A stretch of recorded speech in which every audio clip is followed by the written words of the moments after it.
This is Love Marlene 411, and welcome to this week's episode of the Sip and Chat, where we talk about very important topics such as trauma healing and shifting mindsets from toxicity and pushing through so many difficult situations. I'll be right back right after the the channel song. I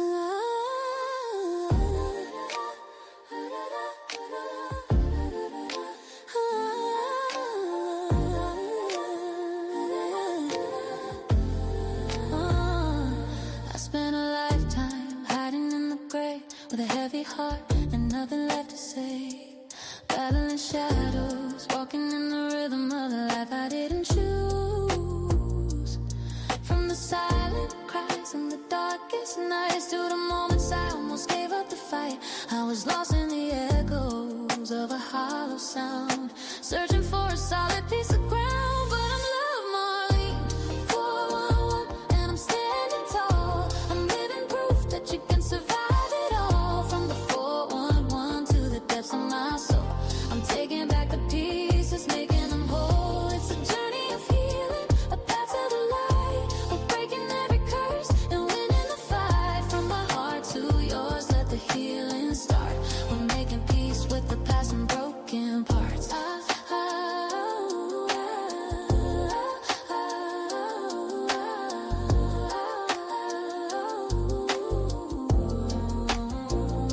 It's more than just a story, it's a brand new lens, seeing where the trauma stops and where the light begins. Breaking generational chains, link by link, learning how to feel, learning how to think, guarding my spirit, my mind and my peace, watching the anxiety and the tension release. I found a self-love that was always meant to be a gift from God, now living in me. No more worthlessness, no more shame. I'm calling out the joy and I'm calling it by name. I am conscious of the seeds we sow.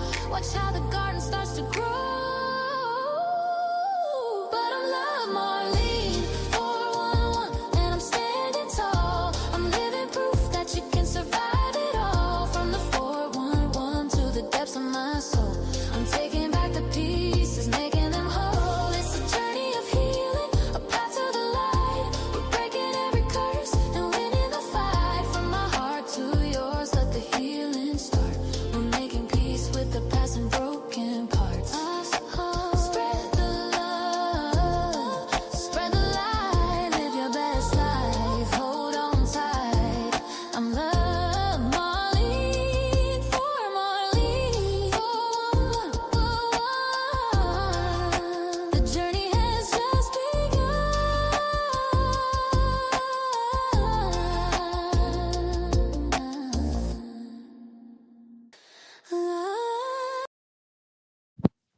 Hello, loved ones. How are you doing? And welcome to this week's episode of the Sip and Chat. I am currently waiting on my co-host. I'm sorry about the late start tonight, but you know how social media goes. Sometimes it won't let you into certain streams, so that's what was happening. I originally was supposed to start at 9 p.m. Eastern Standard Time, but that didn't work out. But we're gonna push through it, and I want to welcome everybody who's in here. I hope I'm saying your name right. Kind Carolina, how are you doing? Welcome. How are you loved ones doing today? How is your week? Are you loved ones having a good week, good month, good year? I hope so. I hope with today's topic we can really unpack and talk about something very serious, and that is projections from pain. And this is what happens a lot of times. And while we wait for my co host, I want to tell you guys that this channel really does make a difference, not only to you all, but it makes a difference to me. Because I remember when I was in that toxic space, very negative space in my life of feeling unloved, feeling that I didn't deserve certain things. And you don't get it until you have really been through some things, and especially in being in abusive relationships. And I mean all sorts of abusive relationships. It really starts from your first initial, like if your parents were abusive to you, or siblings, or whoever raised you, and then you get into a romantic relationship and they could be abusive. And it's not necessarily that it means it has to be physically abusive, it could be verbally abusive, financially abusive.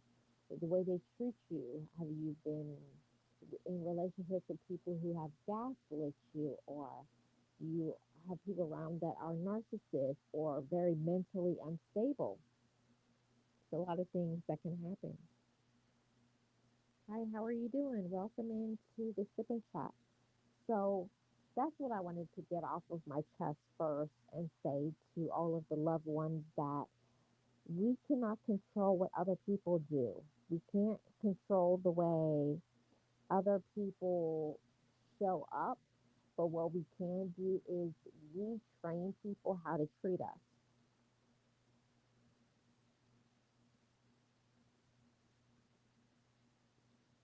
We always can train people how to treat us. And if people are very disrespectful, we already know what we need to do, but it's something easier said than done. It's easier said than done to say that we're going to do certain things, but that's a part of trauma healing. And it's easy for somebody on the outside to say how you should feel and what you're actually going through. To say how you should feel and what you're actually going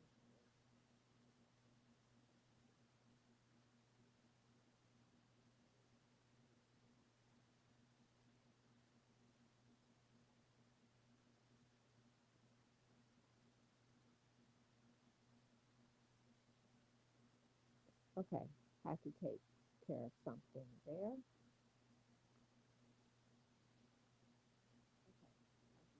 All right. Hopefully, some of my mods will come in because I don't have time for foolishness. This is an adult only conversation. All kids will be removed. So, welcome everybody to this week's episode of the Sip and Chat. I appreciate every single one of you. Shout out to my mods. Shout out to the channel members. I really appreciate you supporting this channel. This week, we're talking about projections from pain. And anybody who has ever been through some things in their life, some traumatic things, being neglected, abandoned, mistreated, many people project their fears, they project their insecurities onto you. And if you really don't know yourself yet, or you will feel like it's your fault. I'm the one that's making this situation, when it's really other people projecting their fears and their insecurities onto you. And it's not right. It's not something that's right, but it's something that we have the power to deal with it. We don't have to keep people in our lives. We don't have to stay around toxic, negative, low vibrational, dysfunctional, toxic, angry people. And that's one of the most empowering things that I had to learn, is that just because a person has been around me, and it could be from parents to siblings to whoever it was, that there's always going to be people who have something that is negative to say. There's always going to be people who have something to bring into your life that is not positive. And this is a channel where we talk about trauma healing. So, whatever happened to you from your childhood, this is a safe space. Whatever happened to you with your ex, or whoever in your life that didn't treat you the way that you deserve. There's never going to be an excuse that somebody could make that could make it right, make it okay. And I have been through that. You know, when you grow up in that sort of situation where children are seen and not heard, having a parent that is broken because for as long as they know, all they've ever seen is toxicity and negativity and so many other things. Hey, real odds and evens, how are you doing? Welcome in. I think I have my co-host here. Hi, Miss Nexie. You can't hear me? I hope you can hear me now. Miss Nexie, can you hear me? I don't hear you at all. This is the same situation we run into every single week. I just tried to go live on YouTube, and YouTube wouldn't let me go live. It's muffled. I don't know. Now I'm going to try to go out and come back. Hopefully, you guys will hear me. I will be right back, guys. Hold on.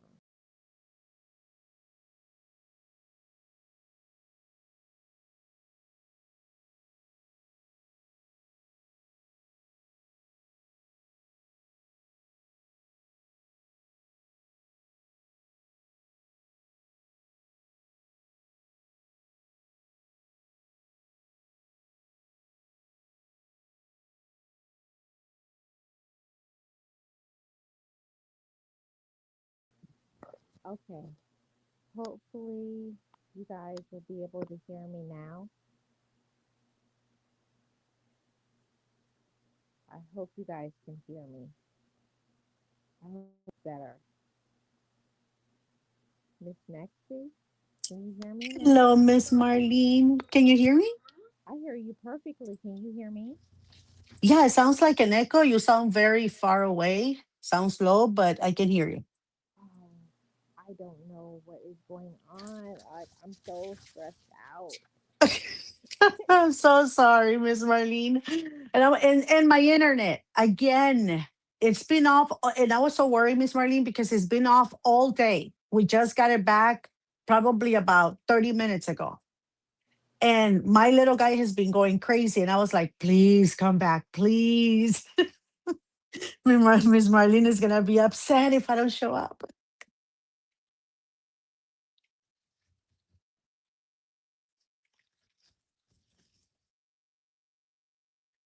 Hello, Miss Marlene. Oh, I was just trying Yeah. to see. I was trying to see if I could test the speakers to, and on my end, it sounds good, but you guys say it sounds low. I don't Yeah, know. well, when I had to put my the volume on my device, I had to put it all the way up so I could hear you. But it might be me too. So, but you No, sound good. You I sound don't good. think so, Miss Nexie. I think it's my stupid phone. And then I also tried to get in on my tablet, but my tablet just I don't know. But I'm gonna let you talk for a little bit. I'm gonna see if I can switch devices. Sure, sure, sure, sure, sure. So, you know the one thing you forgot to ask me, Miss Marlene? But anyway, I'll say it since you forgot to ask me. I'm having a nice cup of coffee. And it's something that I don't do often because I don't like, but I'm having it over ice. So that's new for me. I really don't like iced coffee, but it's hot enough today. And I said, if I'm going to have a coffee this during the day, I'm going to have to make it like kind of cold and stuff. So I'm having it late on this day and I'm having iced coffee. What are y'all sipping on? Let us know here in the comments. I don't know, Miss Nexie. I tried. I'm just gonna try to push through. Ah, never mind that. Let's continue on. Okay, good. So, Miss Nexie, you already asked what you're sipping. You asked yourself. Yes, I did because you left me here hanging. So I had to ask myself, but I'm having coffee. Wait. I'm having it on the rocks. That's Since I hilarious. don't drink, yeah, I'm having my coffee on the rocks. Yeah. It's Oh my so goodness. hot today, Miss Marlene. It's very, very hot. It is. It is so hot. It's oh, Miss. I feel like it's unbearable. I Yeah, hate to be the complaining person, but it's like unbearably hot. it is. It is. And there's nothing we can do. Summertime is here. So let's enjoy Yes, it. summertime is here. So, okay, Miss Nexie. Today we're talking about projections of pain. Now, Ooh. this is a kind of hard one to talk about, but I think that it's important to talk about it. It's important to not, uh, you know, hide from it, run from it. But there's a lot of people, like I was mentioning a little bit earlier, that they project their pain, Mm-hmm. and it's not really because they want to, but like in cases like myself, I was projecting my anger onto other people because I did not deal with my anger.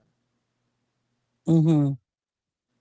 And I think that a lot of people they do that. They project their pain. So whatever it is that you're feeling, if you're angry, if you're brokenhearted, if you're whatever, you got some kind of traumatic thing that happened to you, until you like put yourself in the situation that I'm gonna deal with it, you're gonna keep projecting it. It's like you from one generation to the next generation.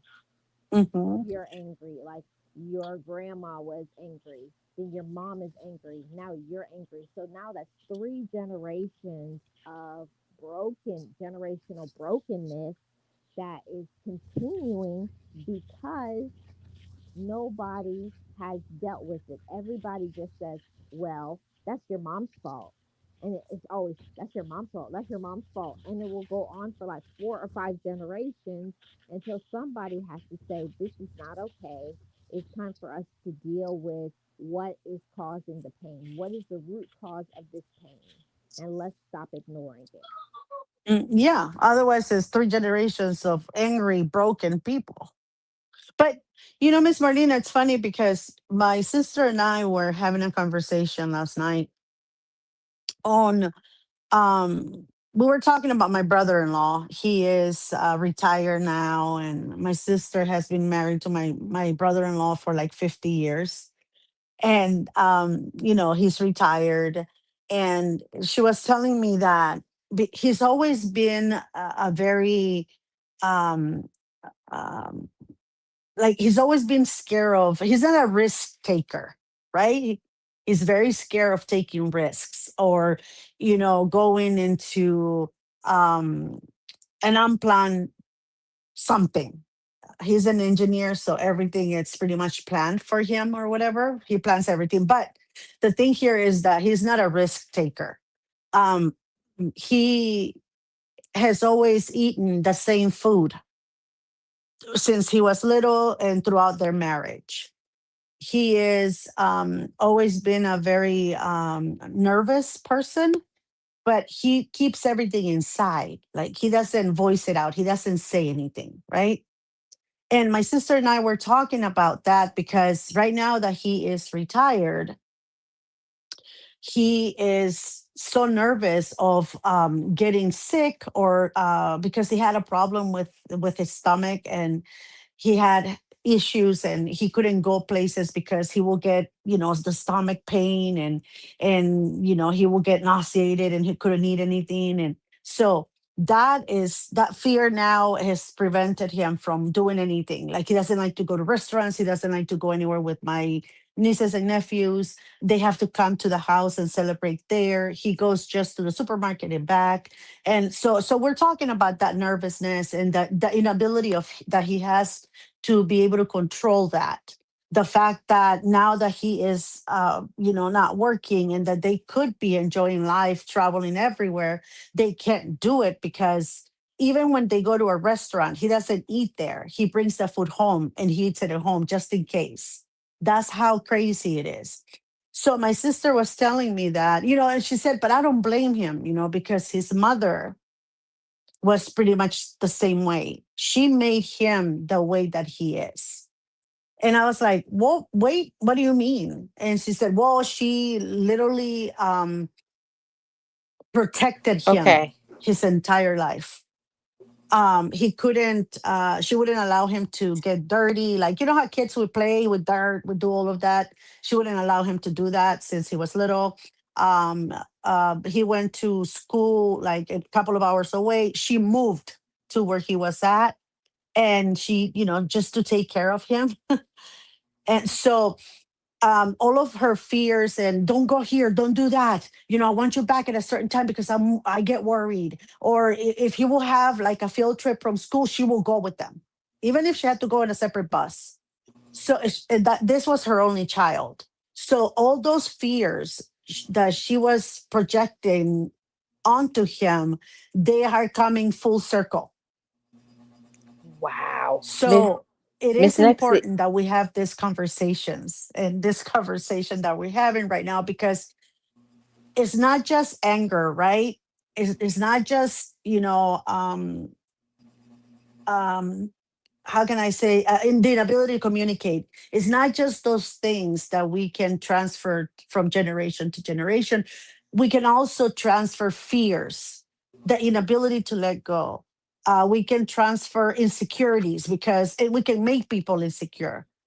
Um, because we don't teach our children how to do certain things, so we traumatize them with our fears, which is the case of my brother-in-law now. I Wow. was surprised because I couldn't explain, like, why is he? Because every time I asked my sister, how is he doing? Oh, he's doing fine. I talked to him too. But, if I call my sister, he'll be like, oh, she's not here. They went out to eat. And if I ask, why didn't you go? He's like, oh, I just didn't feel like it. So I thought that he didn't want to leave the house. But now I found out that it's because of all those fears. And the fear, Miss Marlene, paralyzes him to the point that he makes himself sick. Wow. Miss Nexi, I hope this is better because I'm on a completely different device. And doesn't want to. They already, my sister already said, we should go to therapy, we should go, do something for this, so that you can enjoy, the rest of your life, because otherwise, you worked all of your life and now you're going to be inside the house all of your life, the rest of your life, so it doesn't make sense. But he doesn't want to go to therapy. Wow. Miss Nexi, can you hear me now? So it's a little, I cannot hear you, Miss Marlene. I'm not sure. You can't? My avatar is Did moving. you change Yes. devices or something? Yes. I can see your little avatar moving, but we cannot hear you. Oh no. This is awful. Okay, I'll be right back then. Yeah, now there's no sound.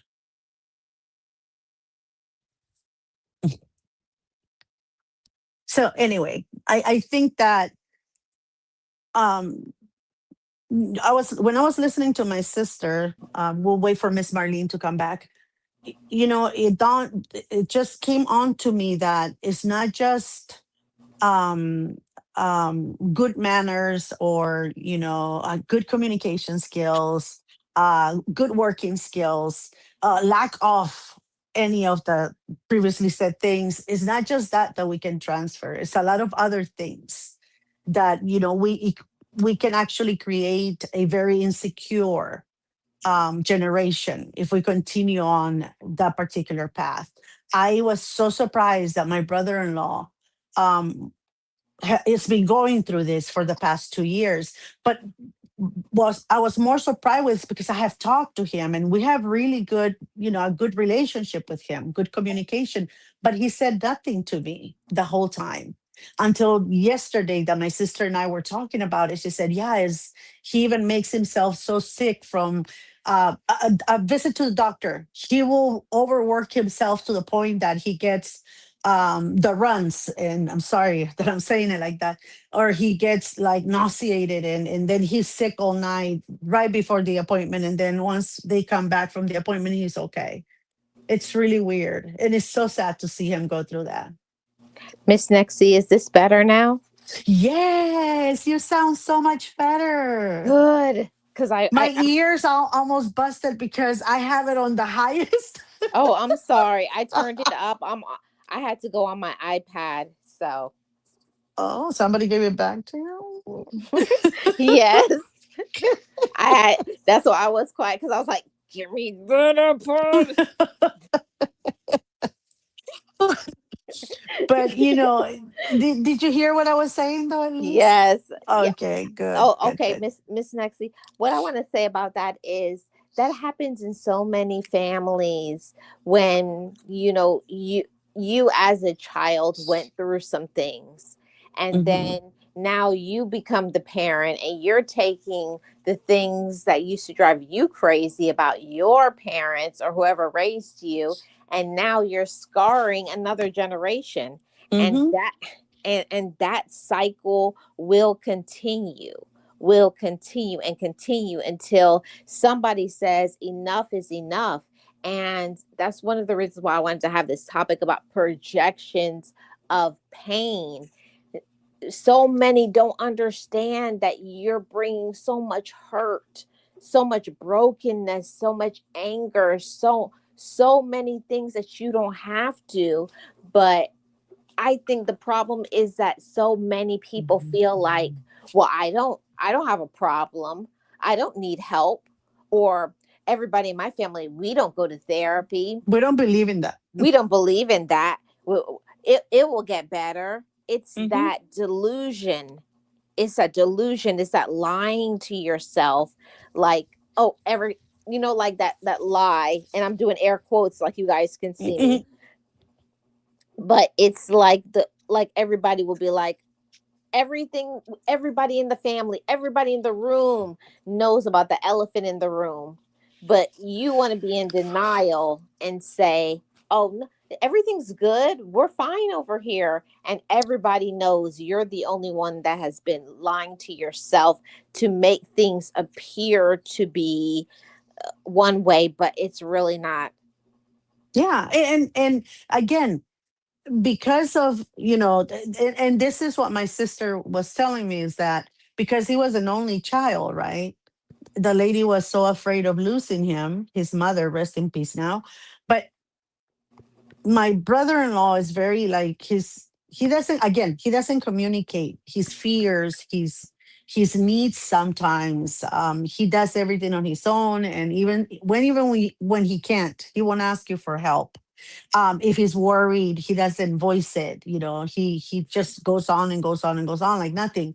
And that has also, Miss Marlene, not because he didn't he had a father, but his mom blocked a lot of that relationship because she wanted my brother-in-law to be educated and to be this, and his father was a farmer, so she blocked that a lot, their relationship a lot. So they had a relationship, right? They knew each other. He loved his dad and everything, but they never bonded like a father and son because the lady wouldn't really allow it. She even sent them far away to go to school so that he wouldn't be in the farm just so that he can get educated. But the point here is because he didn't have that relationship with his dad, my nieces and nephews that he has with my sister, they have the same type of relationship he had with his dad, even though he lived there because they lived together, right? He raised them,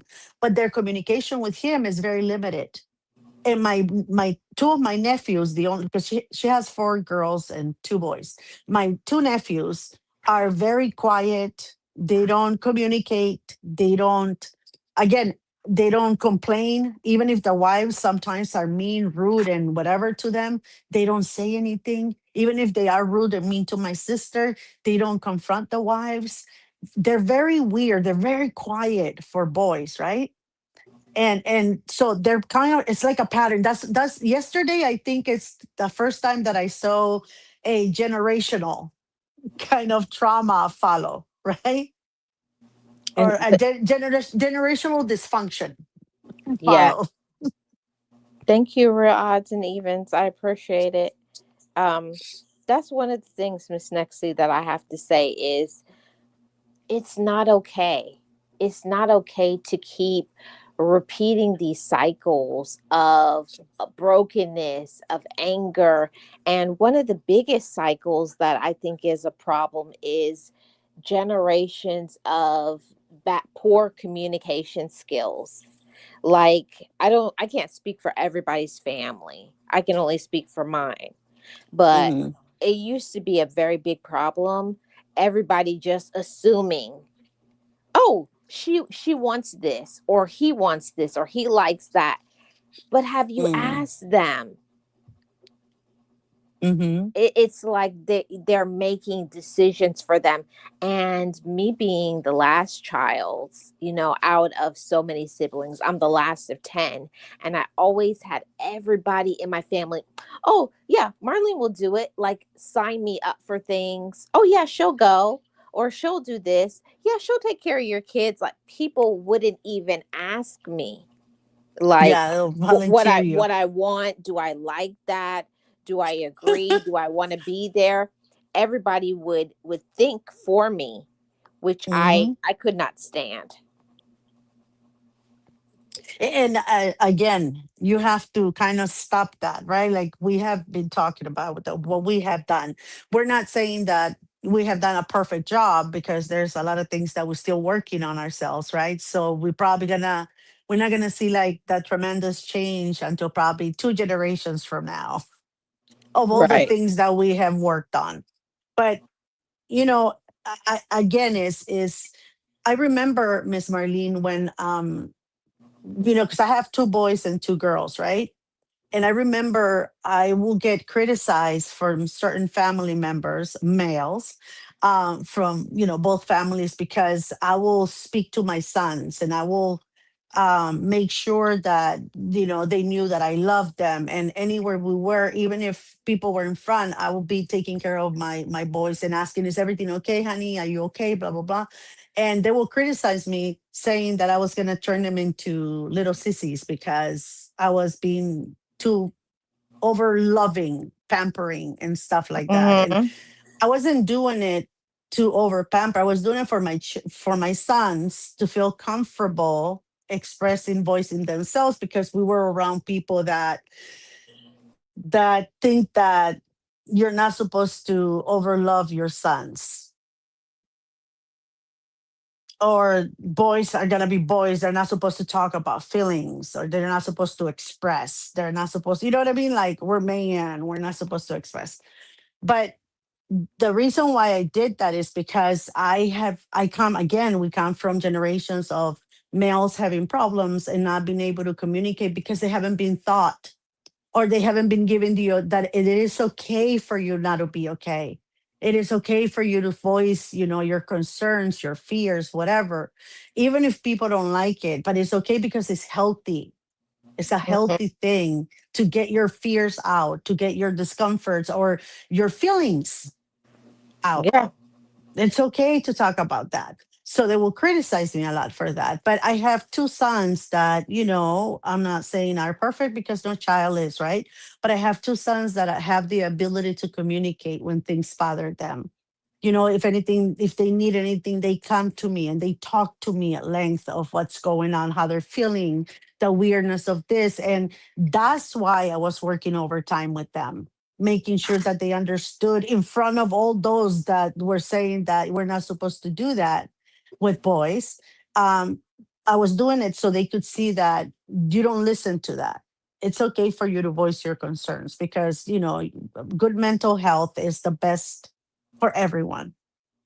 Yeah. And so my brother-in-law keeps everything inside. My brothers again keep everything inside. My brother-in-law's everything inside.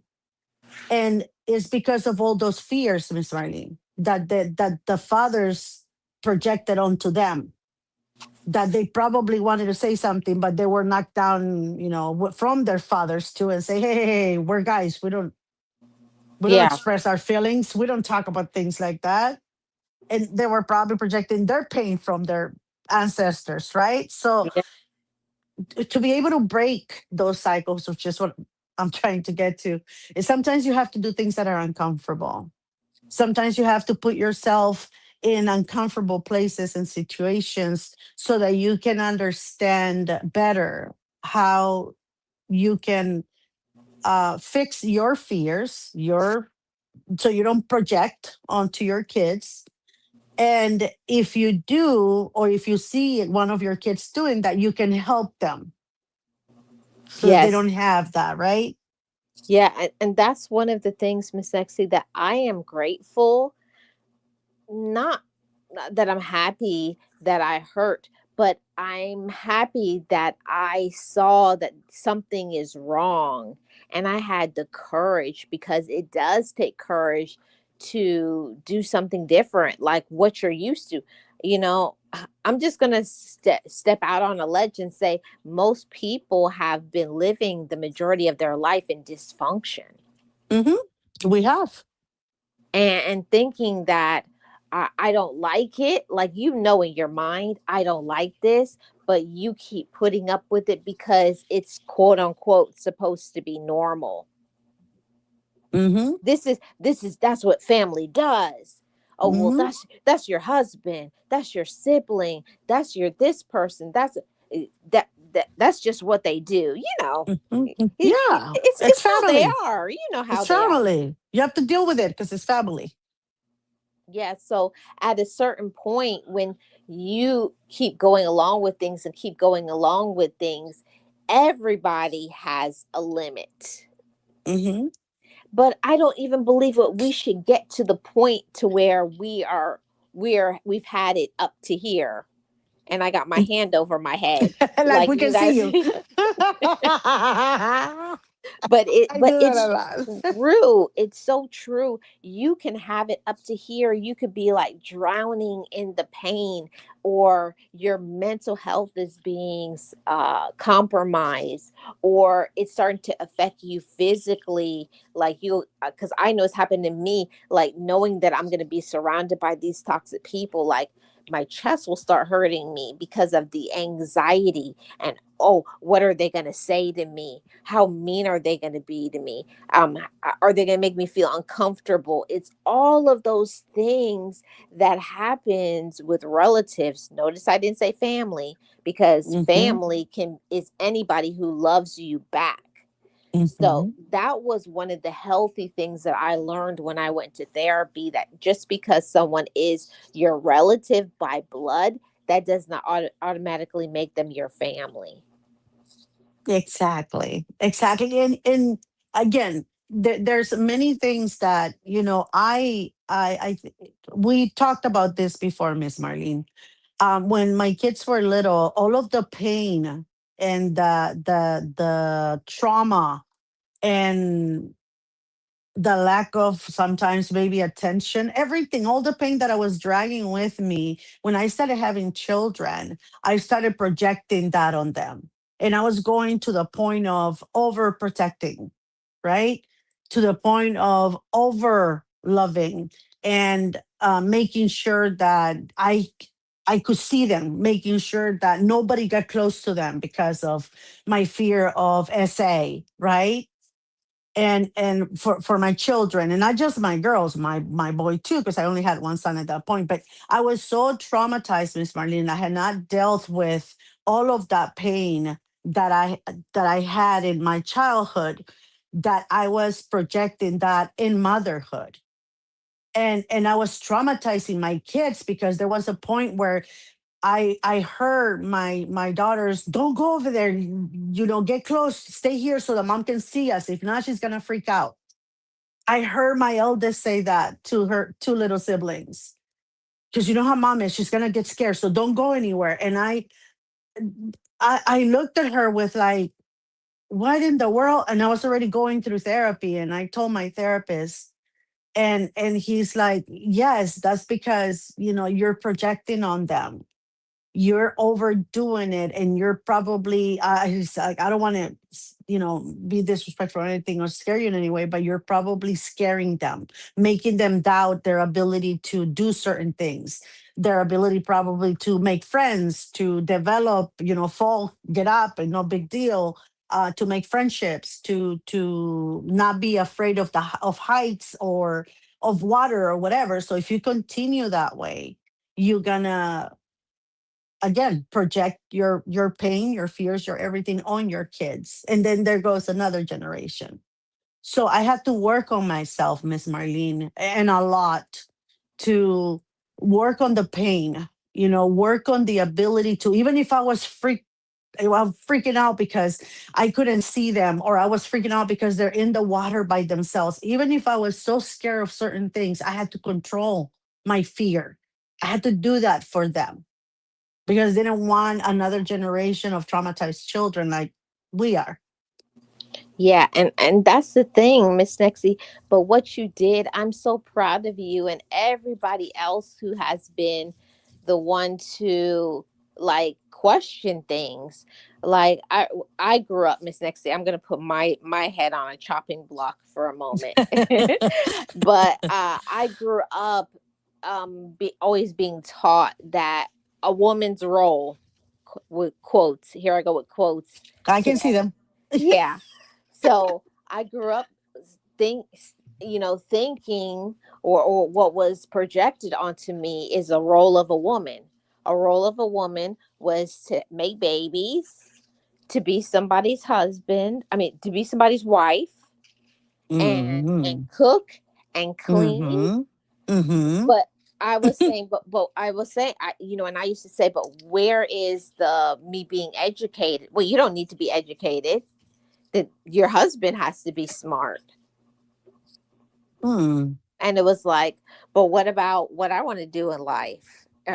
What you want to do in life, what you want to do is you want to be a wife, and you want to, so it would be that circle thing. And I'm Hmm. not saying anything was wrong with that. Oh wow, thank you, Miss Nexie. um I'm not saying that anything is wrong with being a wife or being a mother, but for some people that's all that you are. Like, you don't have your own existence. Your own identity, Right, identity, that's the right? right word. Yeah. No, I'm saying you don't have it because you're not supposed to have one. Yeah. I've heard people say that to me.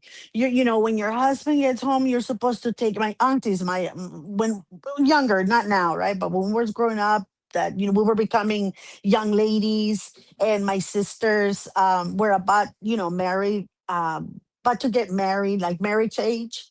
My aunties will be like, "Oh my God, I'm glad that you're training these girls." They will tell my dad, because they're gonna get married and they're gonna have to, take care of the house, keep the house, keep, a good husband, keep a good house. They have to know how to cook, how to tend to the husband, how to iron, how to wash, how to this, how to that. And I'm just rolling my eyes and thinking in my head, as a teenager that I am, with the hormones going crazy, wanting to yell at their faces, what about what I want, what I like, who's going to take care of me, right? In the marriage. But I didn't say it. I kept it to myself until I was older. And then so I will always ask in my sisters, like I will ask them, okay, so if you have to do that for the guy, then what does he have to do for you? That was my question always. Okay, so if we're gonna do this for the husbands, what do the husbands do for us when they get home? Like, are they gonna tell us, you already cooked, sit down? I'm gonna serve, and then once you're done, go watch TV, and I'm gonna do the dishes. Or are they putting the kids to bed? Like, No, compromise. taking them a shower, Yeah. pajamas, put them to bed while I sit down and watch TV. So if I cook and clean and take care of the children all day, what is their role when they get home? And so my sister will laugh, and she will say, my eldest will say, don't worry about it. It doesn't apply to you. Doesn't apply to you. So when I got married and I went back home to visit at one time, I think I only had two of my kids at this point. My that one of my aunties, the same ones that used to say, you got to keep house, you got to whatever. She'll be like, oh my God, you have, the babies already. That is so beautiful. You're married, and how are you doing? Are you staying home with the kids? Do they go to school yet? And I'm like, no, I work. I'm a full-time employee. You work? I'm like, yes. And who takes care of the children? I go, my mother-in-law. She helps me with the kids, and they go to kindergarten, so preschool, whatever, and they stay pretty much half of the day. And you work, and your husband allow you to work. And Yeah, I isn't told that her, interesting? I turned around, Miss Marlene, I said, this is where I live is the United States of America, Auntie. We don't need our husband's permission to work. We can work anytime, any day, anywhere. Yeah. It's a free country. And she's Yeah. like, yeah, but our culture. I said, no, it doesn't apply. We both have to work because it's expensive. We're raising children, and that's expensive. And it's not fair for just him to work and me stay home. Oh, no, no, no. That wouldn't do for me. That wouldn't do for me. Oh, no, no, no, no. I will not let my daughters do that. And I said, I'm glad none of them are in the United States, Auntie. I'm glad they're here so they can be and the best wives that they can be to their husbands. But I am in Right. America where I get to work, I get to earn my own money, I get to buy my own things without having to ask anyone for that. Get to raise two kids, two daughters that are gonna Mhm. know that they are women, they can work, they can go to school, they can do whatever they want, just like their mother did. So I'm glad your daughters can stay here and do all of that. I said, I'm teaching my daughters the future Yeah. of this world, because we're not going to stay just wives, housemakers, wives and mothers. I said the world is advancing, Auntie, and so should you. Yep. And she just I- looked at me like, Yep. oh, okay. Yeah. But it's those fears.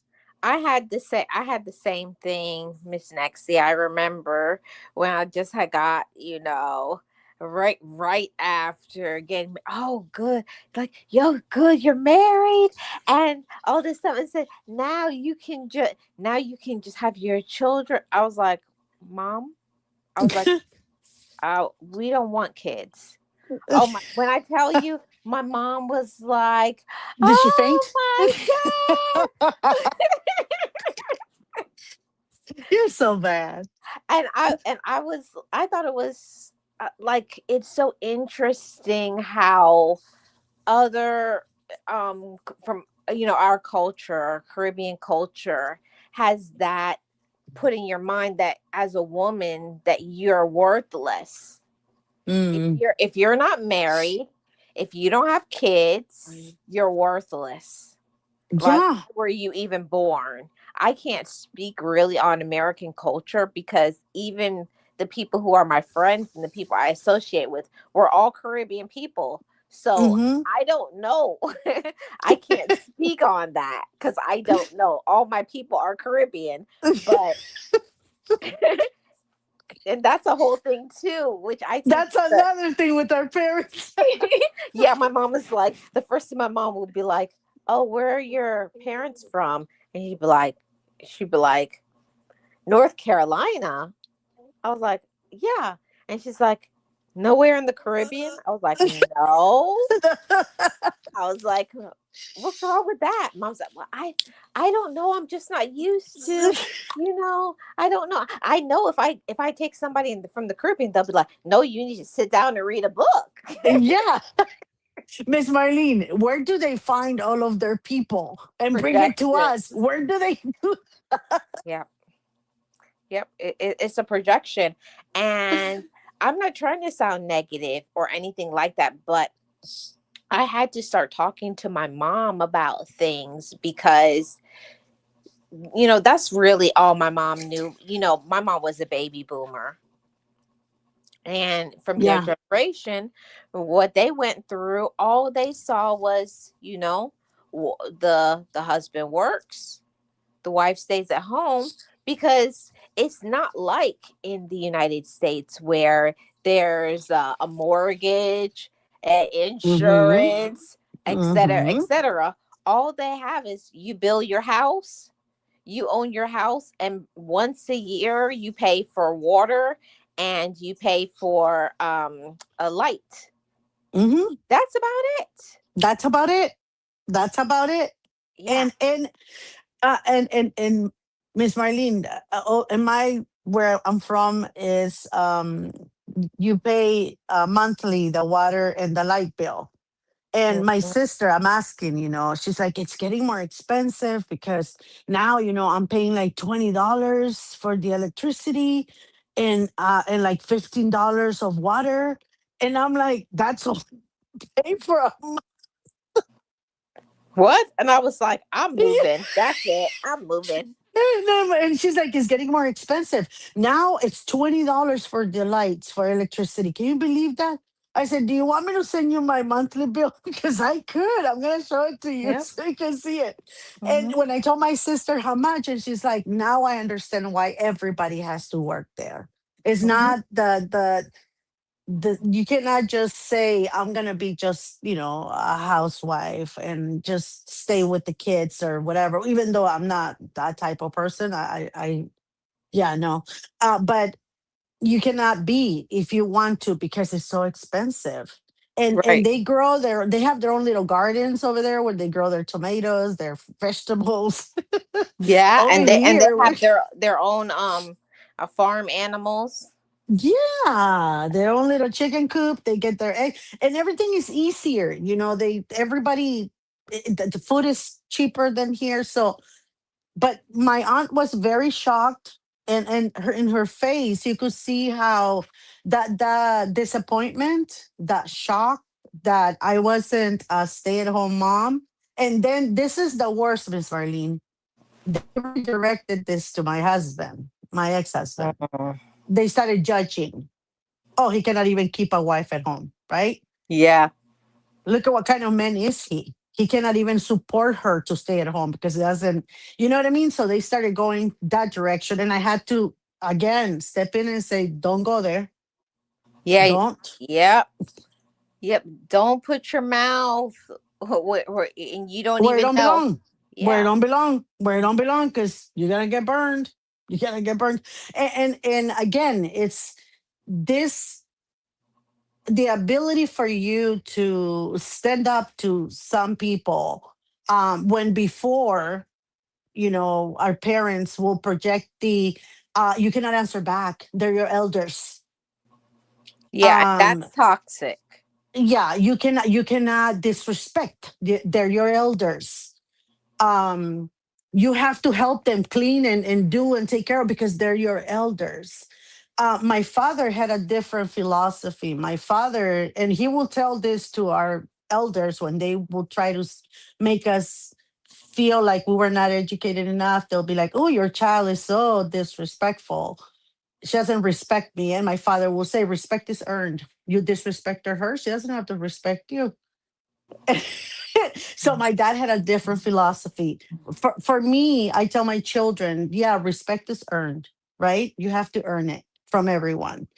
If somebody disrespects you, as long as you bring it up to them and say, hey, listen, da, da, da, da, I don't like that, don't do it again.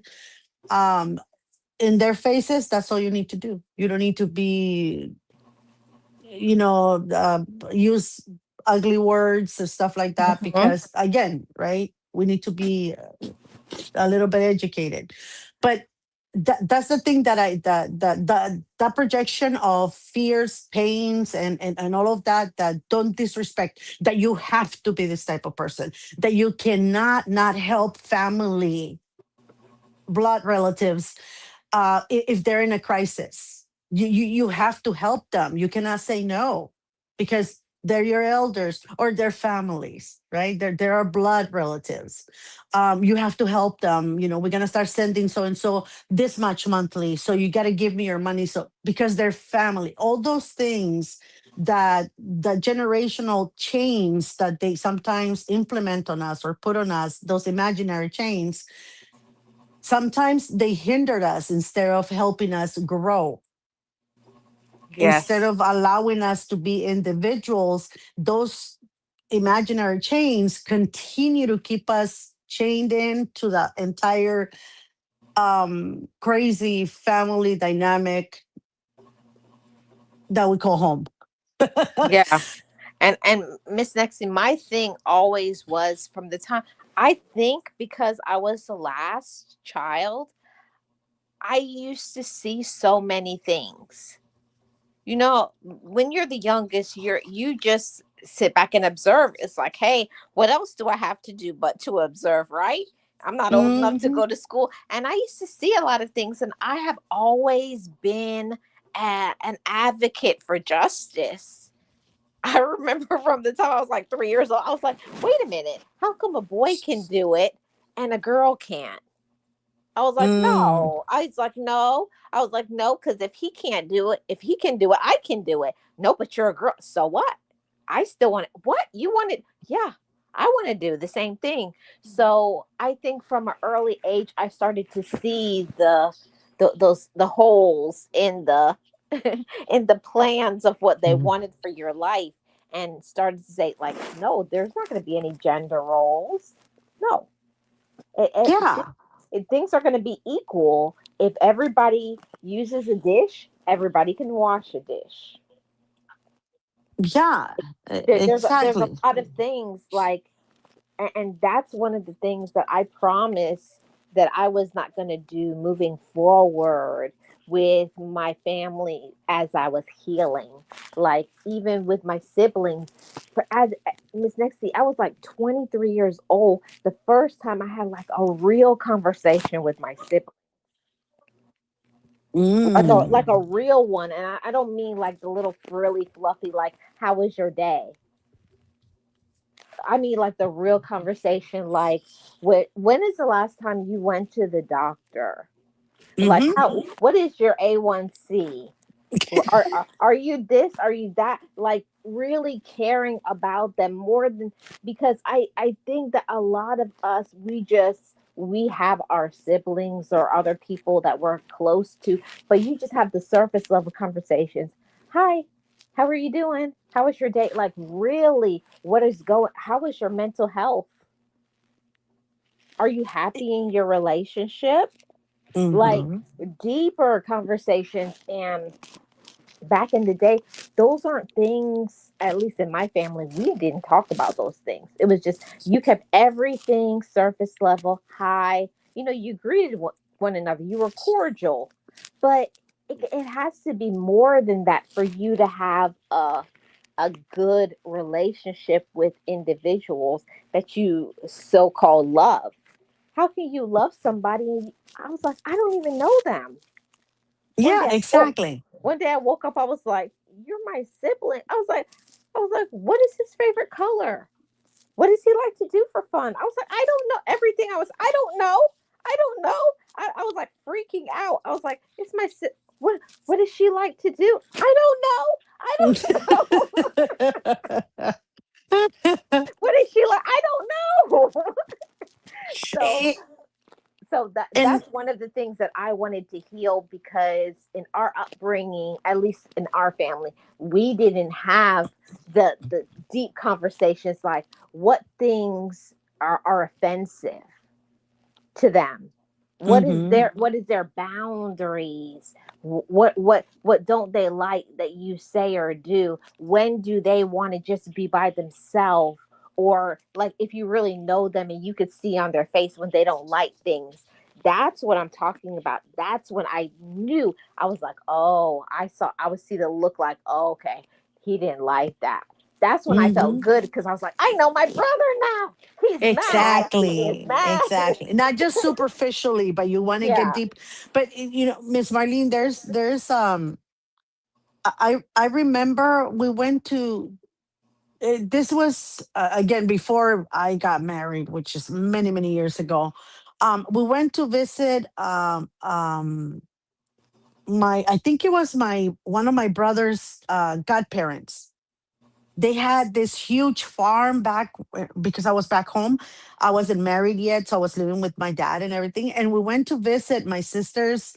My brother had come from the States. He had gone back home and to visit. So we all went to his godfather's ranch and godmother's ranch. And so we're there and, we're having, it's by the beach. We're having a great time, whatever. And it's time to eat, right? It's time to get, I don't know if it was lunch or dinner. I don't remember this. And this is the reason why I wanted to say this is this because it's when it clicked to me.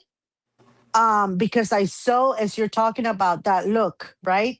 Because I saw the disgust on my father's face, it clicked on me that so okay, so this is not normal, right? So we go to this people's house and we're over there, having a drink. The lady brought us some tea or whatever, cool, nice, delicious.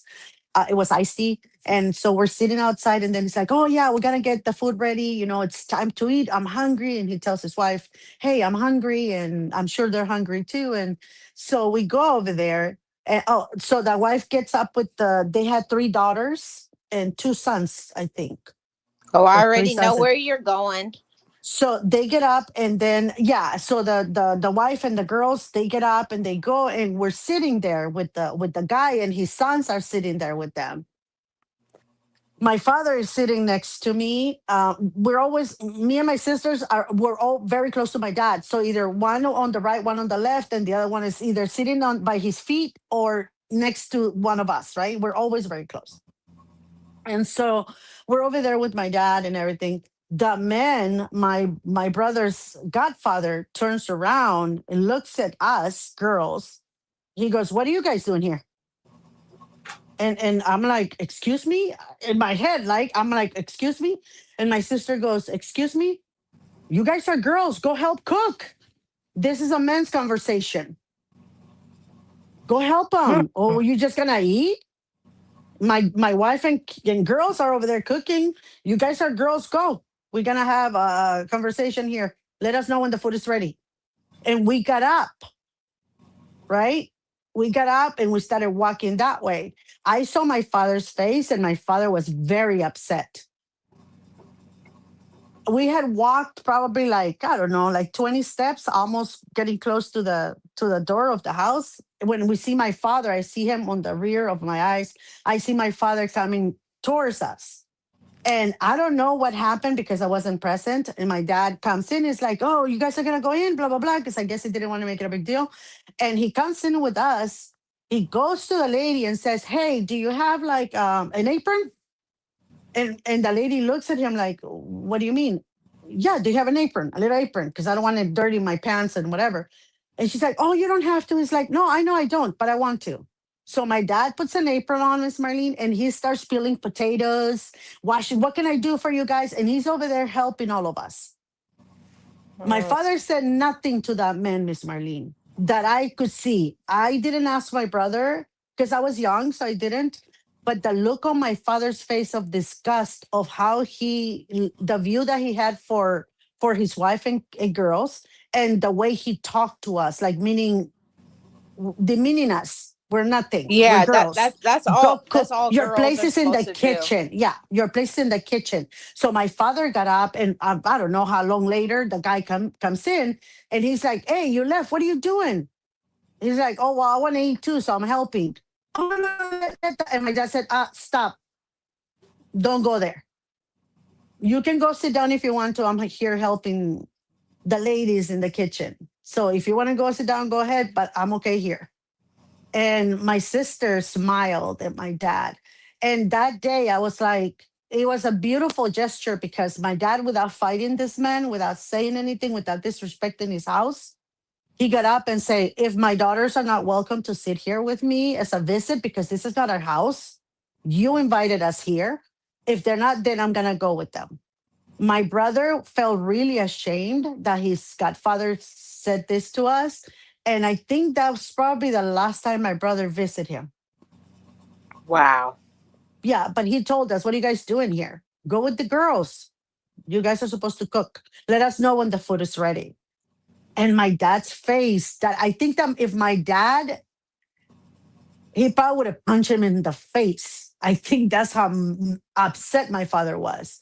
But instead, he got up, he walked in there, and he was helping all of us girls. He was the only guy in the kitchen Hmm.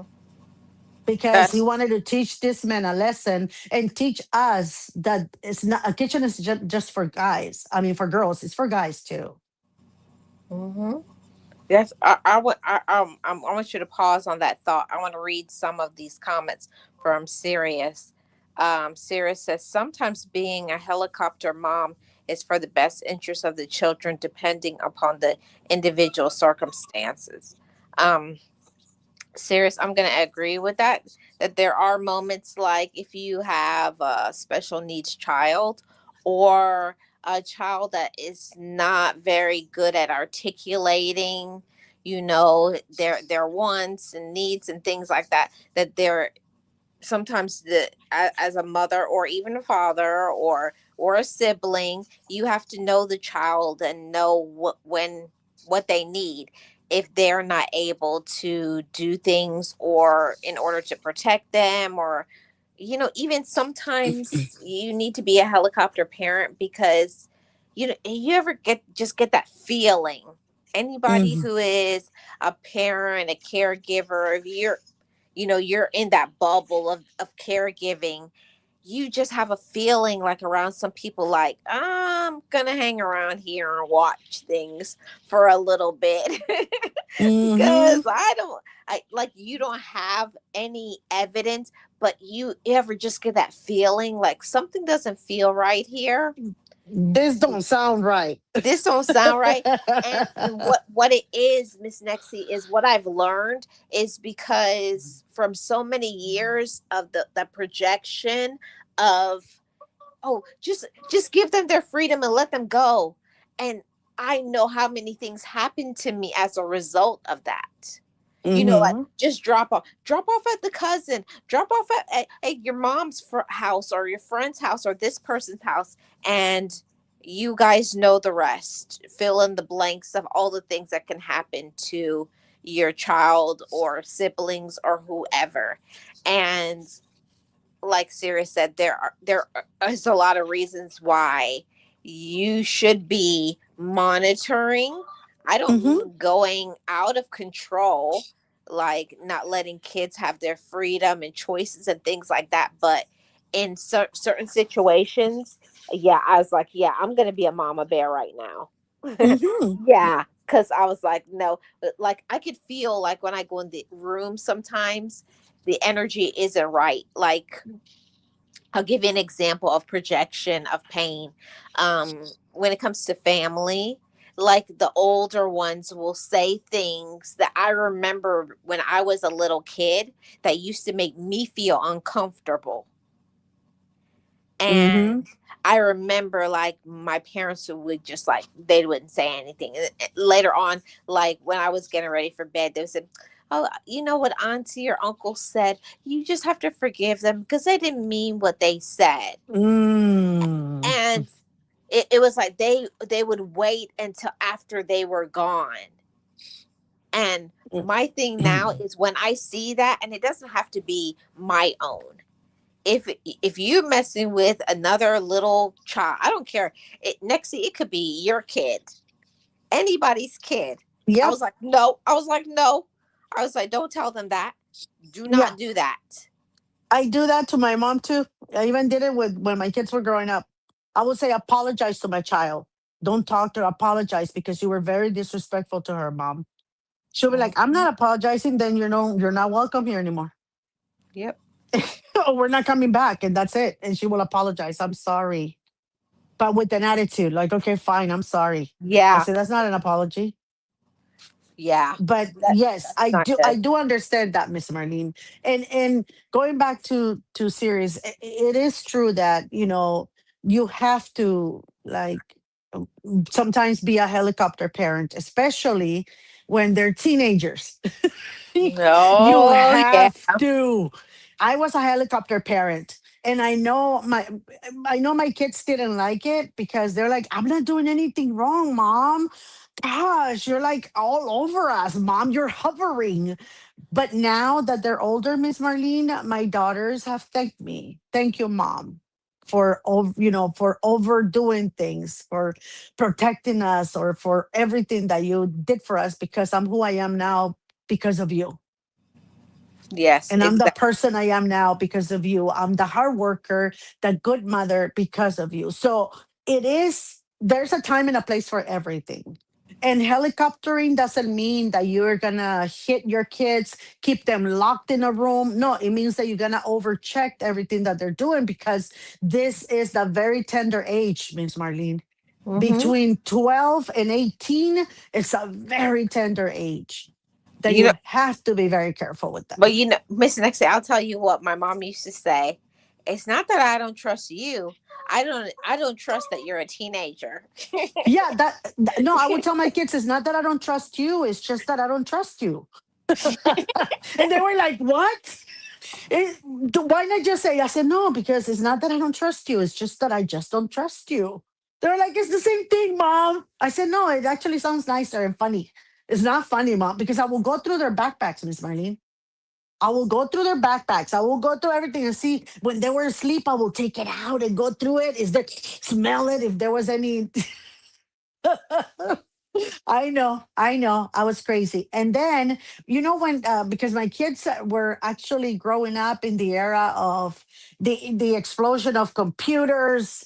You got mail, the AOL era, all of those things. So my kids were growing up, especially my girls, in that era, right, where they could be tricked by someone on chats and stuff like that. So because my ex-husband, their dad is an engineer, and that's his field, right? He understands all of that. So he had programs in that computer, the old ones, that will literally flash anything that didn't look right or wasn't age appropriate. I don't know how, because they do all this. I don't. He sends satellites up there. So he knows a little bit more than I do, right? But he will do this, and then at nighttime we will go through all the sites that they visit and things like that. I know it was kind of invasive, because why would I do that? But they were little, so I had to go through all the sites that they had visited just to make sure that there was no predators, that they weren't doing anything, that they weren't supposed to. And then we will erase the history and start all over again. So every day at midnight it will erase, and then the next day, and the same thing every time they use the computer. We were either the computer was in the living room. I remember it was in the like where the family hang out after dinner, and then we used the computer. So we had it, we kept an eye on them. Yep. Yes. And helicopterish, and they hate it because sometimes they will ask for permission to go somewhere. But my friend's mom allows her to. I don't care, you're not going, because I didn't trust the place, I didn't trust the company, right? So yeah, when it comes to things like that, you do have to be a little bit more helicopter like. Yep. And another comment from Sirius: there are times where compromising is a plus. Sacrificing your time to make things happen is what we do as women. Men are less interested of what's going on around them at times. And Mm. and I think that's one of the benefits and one of the reasons why women are women. And Mhm. there's a reason why there is both genders. There's some things as a woman, a man can never see it. Like we're more in tune with, like, oh, when did you see how he looked when he came in and he was looking down, he looked so sad. And a man was like, what are you even talking about? Like, we can Mm. pick up those things, whereas a man can pick up things that are more, masculine.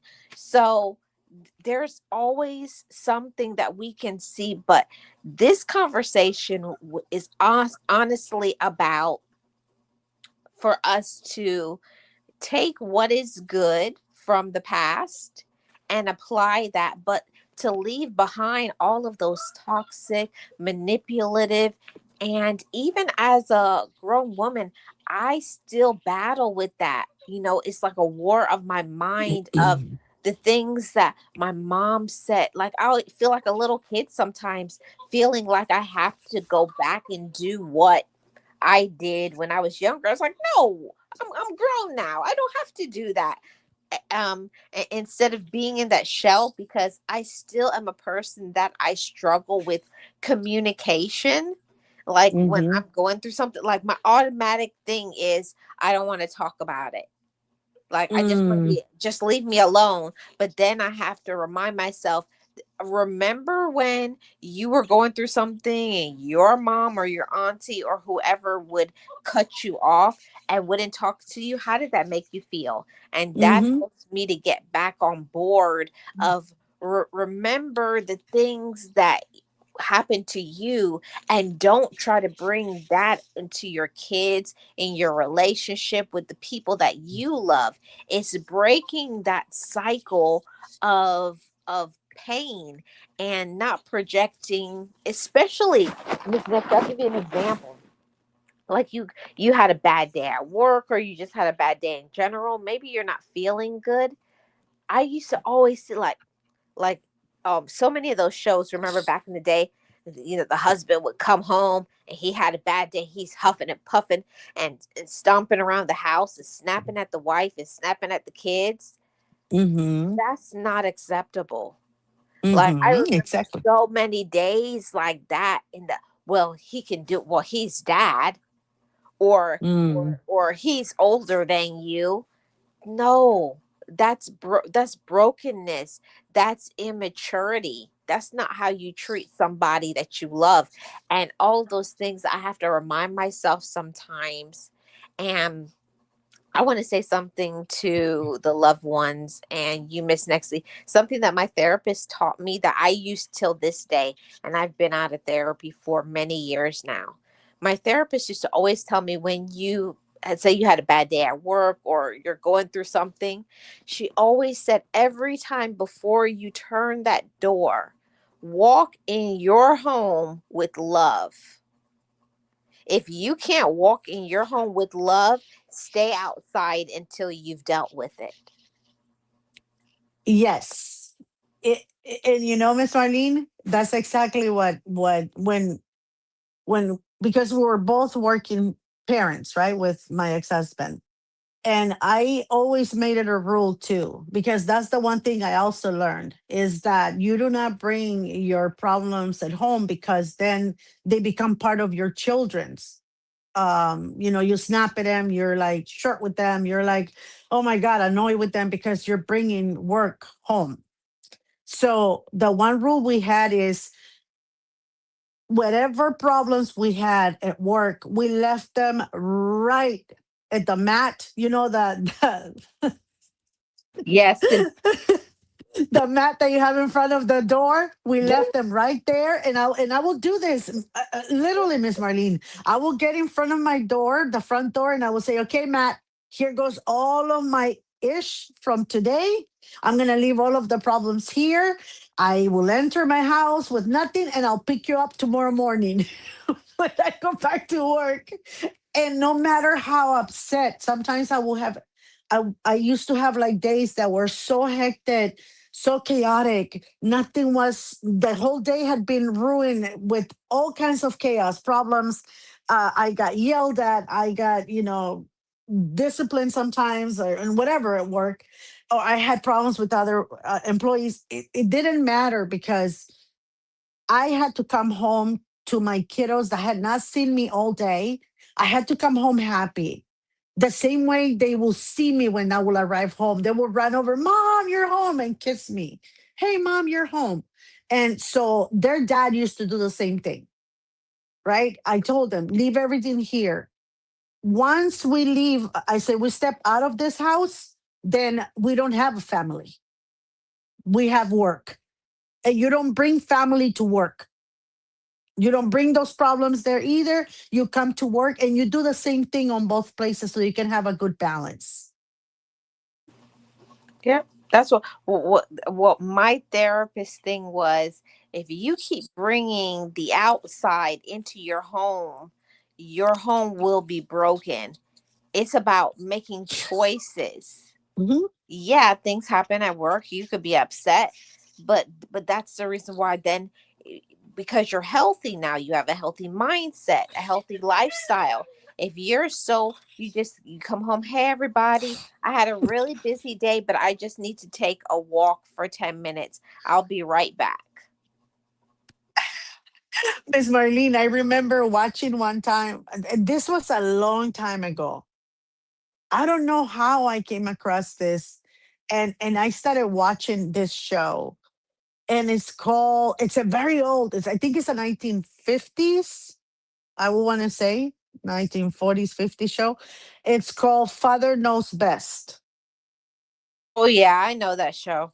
Hmm. Oh no, no, no, no! Listen, do you have any idea how many times I will go crazy because I was like, no, he doesn't.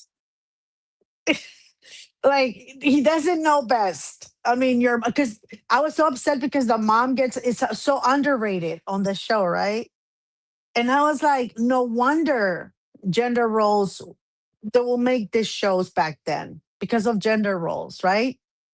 Because they had to portray that the man was the man of the house, and he knew better than anyone. Your mom didn't really know anything; she didn't count. That's how I took it. So, so I was like, this is a weird show. I was watching it and I was so angry, Miss Marlene. I was so angry because I was like, this is why girls will stay in marriages sometimes that were toxic, that were abusive, that were, you know, bad for them because this type of show, right? Everybody will follow this. Everybody will think that this is the right thing to do, and you will stay in places in marriages that were again very difficult just because that was supposed to be the norm, and they will put it on movies or shows or whatever to project that. But I was so angry at that show. Yeah. Miss Nexie, I have to say there's a lot of shows that I can see from a long time ago. Like if you watch some of those old fashioned shows, and I'm thinking about one of them right now, and they used to have husband and wife, and they had two beds in the bed. They didn't sleep in the same bed. I like that one. Yeah, Which one is it? I want that one. I want that one for 200, please. yeah. And there's a lot of things that we see on TV, but as when I became an adult, I had to learn what was going to make me financially stable, what was going to bring me peace, not because of what other people said I should do, not because of what is acceptable in society, but I have to find out who I was, what am I about, and what kind of imprint that I want to leave on this world. For me, that was important. And like I when I think about those things, and my dad used to always say that I was older than my age. Um and it wasn't, and now that I realize, it wasn't that I was old, I was emotionally mature. I knew who I was. I know what I wanted. I knew that it was important to communicate and to not run over people and to be kind, but not to be used. All of those things are so important. And these are the kind of conversations that I love to have over here, especially a channel talking about trauma healing, that we do not allow people to run over us and disrespect us, even the people who claim they love us. Exactly, exactly. And y- again, those things that we these things that we talk about, it's not so that people go home and do them, right? It's so that you can listen and maybe understand that your way of thinking, there's nothing wrong with it if you're different than everybody else in your family. If you want more than your sister asked for her life, right, growing up, or if you want to be more prepared for when you retire more than your siblings were, if you're smarter with your money now so that you can have a nice retirement fund. We're just saying if you have those ideas, there's nothing wrong with that. That means you're more mature, as you say, more advanced in your thinking as far as that. And if your sister didn't make these plans, it doesn't mean that you cannot make them yourself for you, right? Because everybody's different. Because independence for a woman, like I grew up, Miss Marlene, I was already of legal age, in the early 70s, right? So I grew up in between 60s and 70s, which is the whole movement, right? And when women were thinking differently, when women were not just housewives, where they were actually becoming employees. And so I was growing up in that era. I was becoming of age at that point.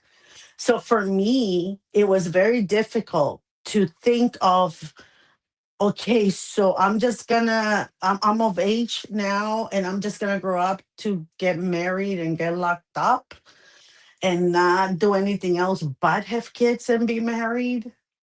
Like, can I have a job? Like, it didn't make sense for me because, like you, my father always promoted that we had to be, financially independent, that we had to make sure that if we didn't end up with good husbands, that at least we were able to support ourselves and our children. So it was very difficult to have those back in the day mentality with my aunties and trying to. And I will say this to my dad: what do they want me? They want me to go back to the 50s Yes. because you know what I mean. So I had a very hard time adhering to what their idea of a young woman my age was supposed to be based on what they did, right, growing up, because we weren't there anymore. Which is why I used to tell my auntie, no, no, no, no, no, no, no. And once I had my kids, because I had my kids in the 80s, I will say 80s and 90s, I said, no, no, no. The world is changing and you got to change with it. And that's what I'm teaching my daughters. My sons, I know that, they got this, but my girls, I have to make sure that they don't get ideas from people like you. Yep. And that's one of the things that I'm so proud of us.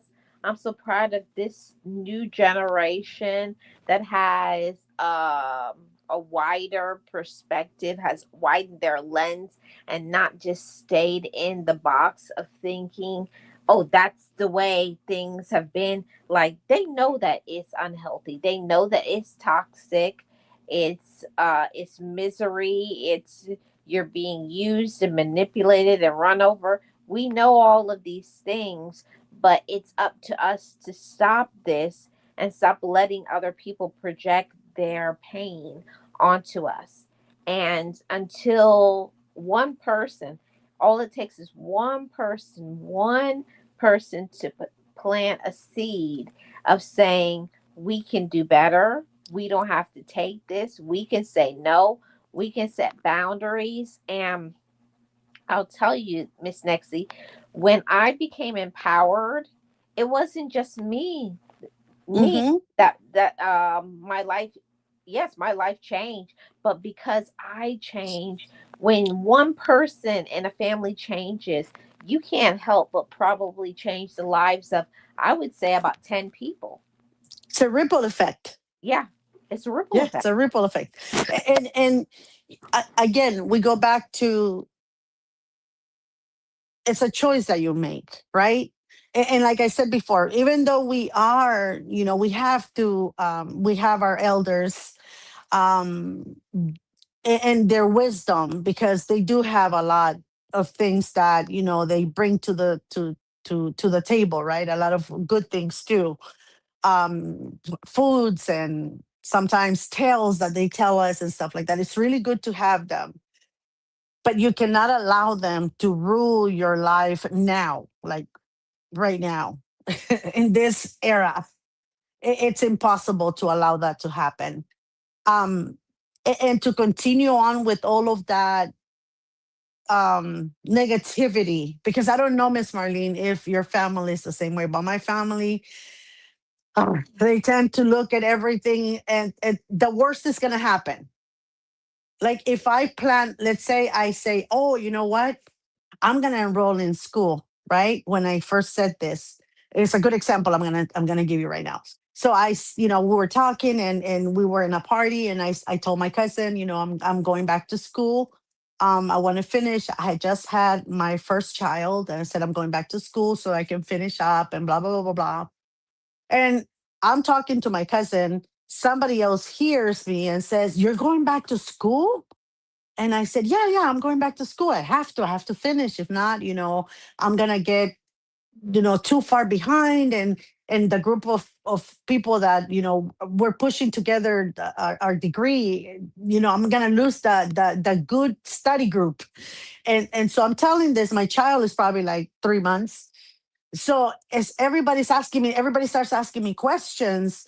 One of my relatives, my uncle, he's on my mom's side of the family. He looks at me. He's listening to the conversation, and my husband at this point, my ex-husband, has the baby in his hands. He's giving her the bottle, whatever.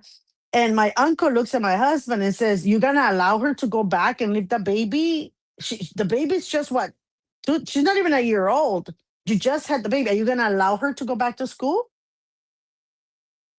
And I looked at my uncle, and because I was What? like, "Wait, yeah." He didn't ask me, and he didn't say anything to me. He looked at my husband and said, "Are you gonna allow her to go back to school when the baby's not even a year old?" And my husband looked at me, and he looked at my uncle, and I know he didn't want to answer him because it's not his family member, right? He didn't want to be disrespectful. So I turned around, and I said, "Are you talking to me or to him?" "No, I'm asking him if he's gonna allow you to go back to school right now when the baby's not even a year old. You shouldn't be thinking about that. Raise the baby first, and then think about going back to school." And then I said, "I'm sorry, uncle." I said, "I don't mean to, have," I said, "go against what you just said, or I don't mean any disrespect for what I'm about to say, but it's not up to him whether I go back to school now or a year from now or 3 years from now, or if the baby's 2 days old and I want to go back to school." I said, "It's not up to him. It's up to me. He's not my keeper. He's not my boss. He's not my father." I said, "He's just my husband. So when I do things, I plan to do things because that's what I want to do." I said, "It's the type of marriage we have." And he's like, "Oh, okay. All these modern things. That's why marriages don't last. That's why you guys are getting divorced all the time, blah, blah, blah." I said, "How many times have I been divorced?" And he just started rambling, whatever, whatever. But he asked my husband. And of course, understand my uncle at this age, when he said this, he was about 65. He's like Oh, 90 yeah. now. But he's asking my husband, "You gonna let her go?" Like, "What do you mean let her go back to school?" Like, what? Like, my husband looked at me like I can stop her. Try stopping her. Don't you know her? Wow, that's Yeah. it's so crazy to me how things are. But many who are in that age, like he sounds like he would be the age of my mother right And now Miss Marlene, if she was still projecting living. projecting the pain of their fathers, because I'm sure their fathers probably confronted them for not keeping their wives in line too, Mm, right? So they're exactly. going with that projection of all that toxicity, all that pain, all that everything that they have to project. Yeah. And my thing is that, and also you have to also remember they're thinking that things were like back in the day, that like Hmm. how my mom said she couldn't have a checking account until my dad or a man would authorize it, or Mm. like they're still thinking that women don't have their own money.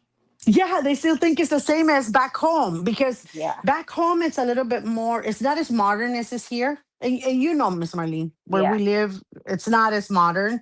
Yeah, a lot of girls still kind of like are stay-at-home moms, or depend on the husbands, and it's different, right? It's not as modern as it is here, where we have our own say. We can do whatever we want as far as staying home or working. It's up to us, right? The husband is not going to stop us. Because I remember, and this is why I'm bringing this up. I had when my mom and my dad were married, and they were having their kids. My mom wanted to get a job, Miss Marlene. They had this dairy, like a dairy farm in the town where we lived. This lady had a whole bunch of cows, and they had a dairy farm. And my mom wanted to get a job, like kind of like cleaning the plates or helping the lady.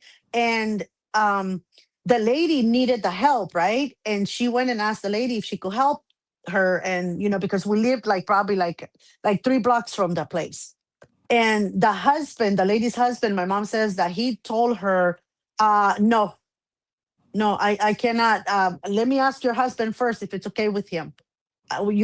She cannot tell you anything. Let me talk to your husband first. Once I see him over there at the watering hole, I'll ask him if he gives you permission to work there. Then you can work like a few hours a day, but not until I talk to him.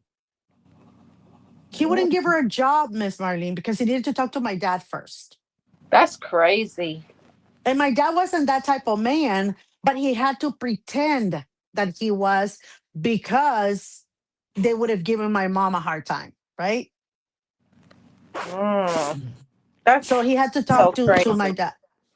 and, That's and so my dad, my mom says that my dad was laughing when he came home. It's like, hey, so and so asked me if I give you permission to go work. And she's like, oh yeah, I was asking them, because I'm at home doing nothing right now, and I just wanted to go kind of practice, because I want to learn how to make cheese so that I can have my own little business. And he's like, yeah, go on, go work so you can learn. And so after my dad said yes to the men, then he gave her like 4 hours a day in the morning. And that's how that's my mother learned to make cheese. And she started putting her own little business, making cheese and cream and sour cream and all of that. wow. That's Miss Nexie. It sounds so wild, but like my mom used to say, many like my mom, my grandparents, maybe your aunt or other people, so many people have had to face so much drama and injustice so that we could have the freedom of simple things Yes, like ma'am. going to school or driving a car, or things that back in the day there's no way that women had these rights. And I'm sure that there are some things that men weren't able to do because, oh, you can't do that because that's what women do, Yeah. Even but if they wanted to help the wives. right. So now that we talk about these topics because we want for everybody to understand that it's okay. Whatever it is that you decide to do with your family, then that's what you should do. But don't let your parents or whoever dictate how you should live your life. And if you find yourself like, I remember I was like battling with my own self, feeling like I was a bad person when I wanted to do some things for myself, like instead of going to work, like I wanted to get a massage or do my nails, and I felt, and they're like, no, you can't do that. You got to pay your bills first, and you got to make sure your family has dinner. And it was like, if I cook dinner, it's going to be too late and the nail shop will close. And I was like, what are you doing? What are you talking about? Go do your nails, girl. But Crazy. and Miss Marlene, is true. Like sometimes what people sometimes they make you second guess what you want to do, or if you're doing the right thing. Because in the moment when my uncle said, asked my husband, like, are you gonna allow her to go back? Whatever, the baby's not even whatever, whatever. I was like, for a second, I was like, yeah, the baby is only like 3 months old. Like just for a second, I thought maybe he's right. But then I was like, no, he's not, because I have to do this for her, for my baby, so she can see that her mom, even though had her, she went back to doing whatever she was supposed to do this so that she could have a better life. Exactly. But even for that minute, Miss Marlene, there the projection of macho, macho, macho in front of everybody, because we were having a little party, a little gathering. They were there to meet the baby, right? And in front of everybody, he says this to my husband. My husband is just looking at me, and he looks at him like, but even that projection of I'm the macho one, right? Like, Hmm. how dare you let her blah blah blah blah blah. My aunties were looking at me like, oh my God, you're gonna leave the baby? My older aunties, and my cousins were like, yeah, I'll go back to school, girl. Again, that generation of differences. Yep. That's exactly what it was. It's a generation of differences, because there were three different generations, right? Baby boomers, because we had the grandparents there, we had our parents, and then we had us, Yep. right? And so everybody has different generations, different ideals, different rules, different everything. But even if you are in a meltpot like that of crazy ideas and crazy pasts, you don't have to allow that to deter you for whatever it is that you want to accomplish in life, because it's not their life, it's yours. And that's exactly what I thought. Even that little minute that I was like, wait a minute, yeah, the baby's small. But then I like, no, no, no, wake up. What are you doing? You don't think like that. So why are you listening to that person now? Hmm. Yeah, and another thing that projection from pain is you cannot listen to people who are not only broke, like broken with their mindset, but broke, like financially broke, and they're trying to tell you, oh, make sure you're saving money, make sure you got your a cushion to your 401k. And I'm looking at that, I'm like, you don't even work. So it's just like, it's unbelievable to me the things that people will say. People will project all of these things like, make sure you have things together and get yourself a good man. And it's like, wait a minute, you've been married like 6 times. It's a revolving door of marriages, and you want Yes. me to get me a good man? Yeah. So I don't know, and I can't really say what it is, but sometimes I think that the next generation just wants you to have better. And I do believe that a lot of times they mean the best, but you have to know what you want. And it took for me, I had to go to therapy because I was like, I don't want to ruin another generation. Like, I don't want, like, I saw my parents like not talking to some siblings, and I mean, they had a falling out, something happened like 40, 50 years ago. There's some of my aunties and uncles that I never knew them growing up because they didn't talk. We weren't allowed to be around them. and I That and is so sad. I promised myself that I was not going to do that, like with my siblings. You can't help, like, if there's one of them, because my oldest sibling is like that. Like, she's in that old fashioned mindset, and you know, everybody's free to do what they want to, but I just don't agree with the toxicity, like, and beating kids, and no, talk to them, set Mm, some boundaries. Like, I was like, no, this is not like the 1800s, this is not the stone age. Children are not ownership, they have their own minds, that mhm. and like the other people, some people that I know, like family and old fashioned people, like they cannot get with that. They think that you're weird and strange. And Yeah.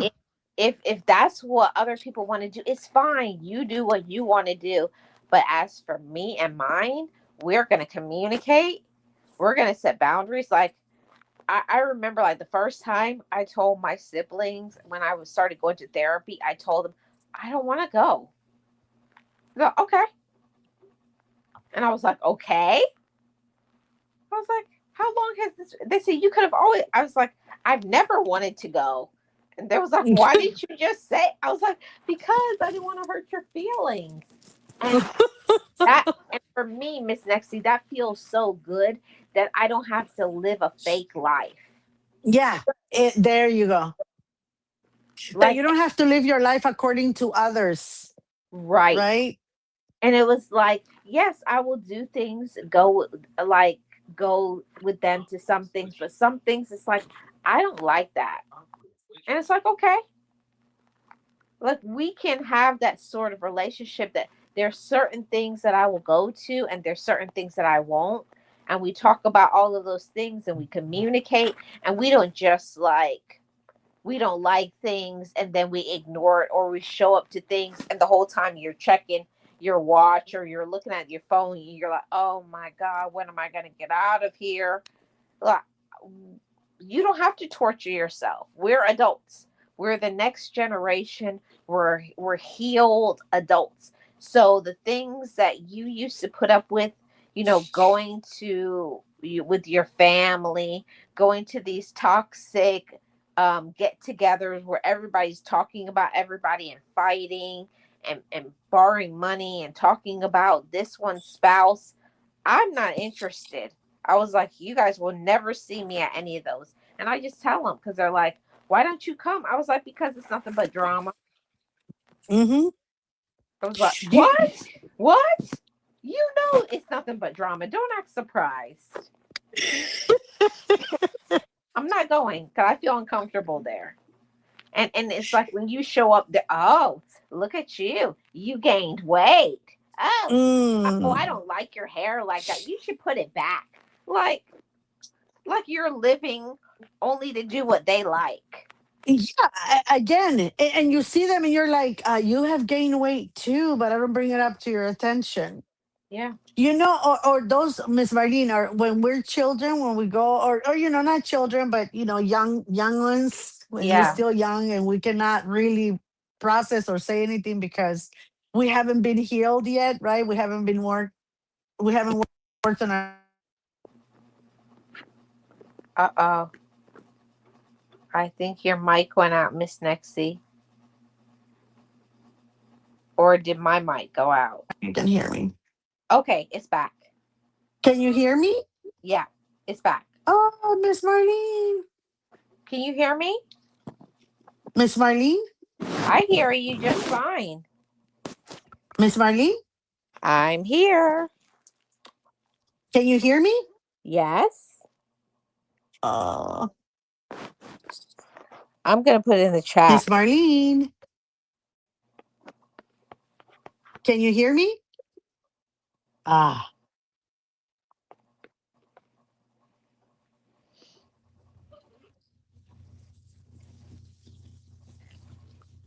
Miss Marlene? Yes, I hear you. Yeah. I can hear you. Can you hear me? Can you hear me? Uh, I guess Miss Nexie is gonna come back. I hope you guys can hear me. If you can hear me, please put a 1 in the chat. But I just want to continue this conversation. To all of you who, regardless of whatever your age is, regardless of what you've been through, regardless of what other people have said and done to you, we don't have to keep creating toxicity. Oh, okay. Sirius says that she can hear. Thank you so much. No matter what it is that you have been through, regardless of what other people may have said to you, you know, Miss Nexie. yes, I'm back. I'm so sorry. I don't know what happened. It kicked me out. I'm telling you, this internet. No, Yeah. but what I was saying earlier is, now that we have worked on ourselves and that we have healed ourselves, we don't have to go put up with people that have sometimes um, disrespected us or brought us down. Because I remember when I was younger, and we will go visit some of my aunties and our family, extended family, whatever. The first thing will be like, oh my god, why did you allow her to put that dress on? She looks pale. Oh my god, that color doesn't go with her. Or didn't she have another, like, why did you cut her hair like that? Oh, that hairstyle does nothing for her. Or why is she so dark right now? Like, was she on the sun? Like, so many things that will make you feel so uncomfortable. Things You will that start second guessing yourself, like, oh, maybe this dress does not suit me. Or mis- even though I like this color, yeah, maybe it's not the right color for me. And you start feeling like, it, I don't it know, it made you feel insecure. very, And very. and that's one of the things that I made sure, getting older, becoming wiser, is paying attention to other people in my family and the people that I love. Like, if I would see that they felt uncomfortable, they didn't like something, I would stop it. I was like, stop it. You're Hmm. rude.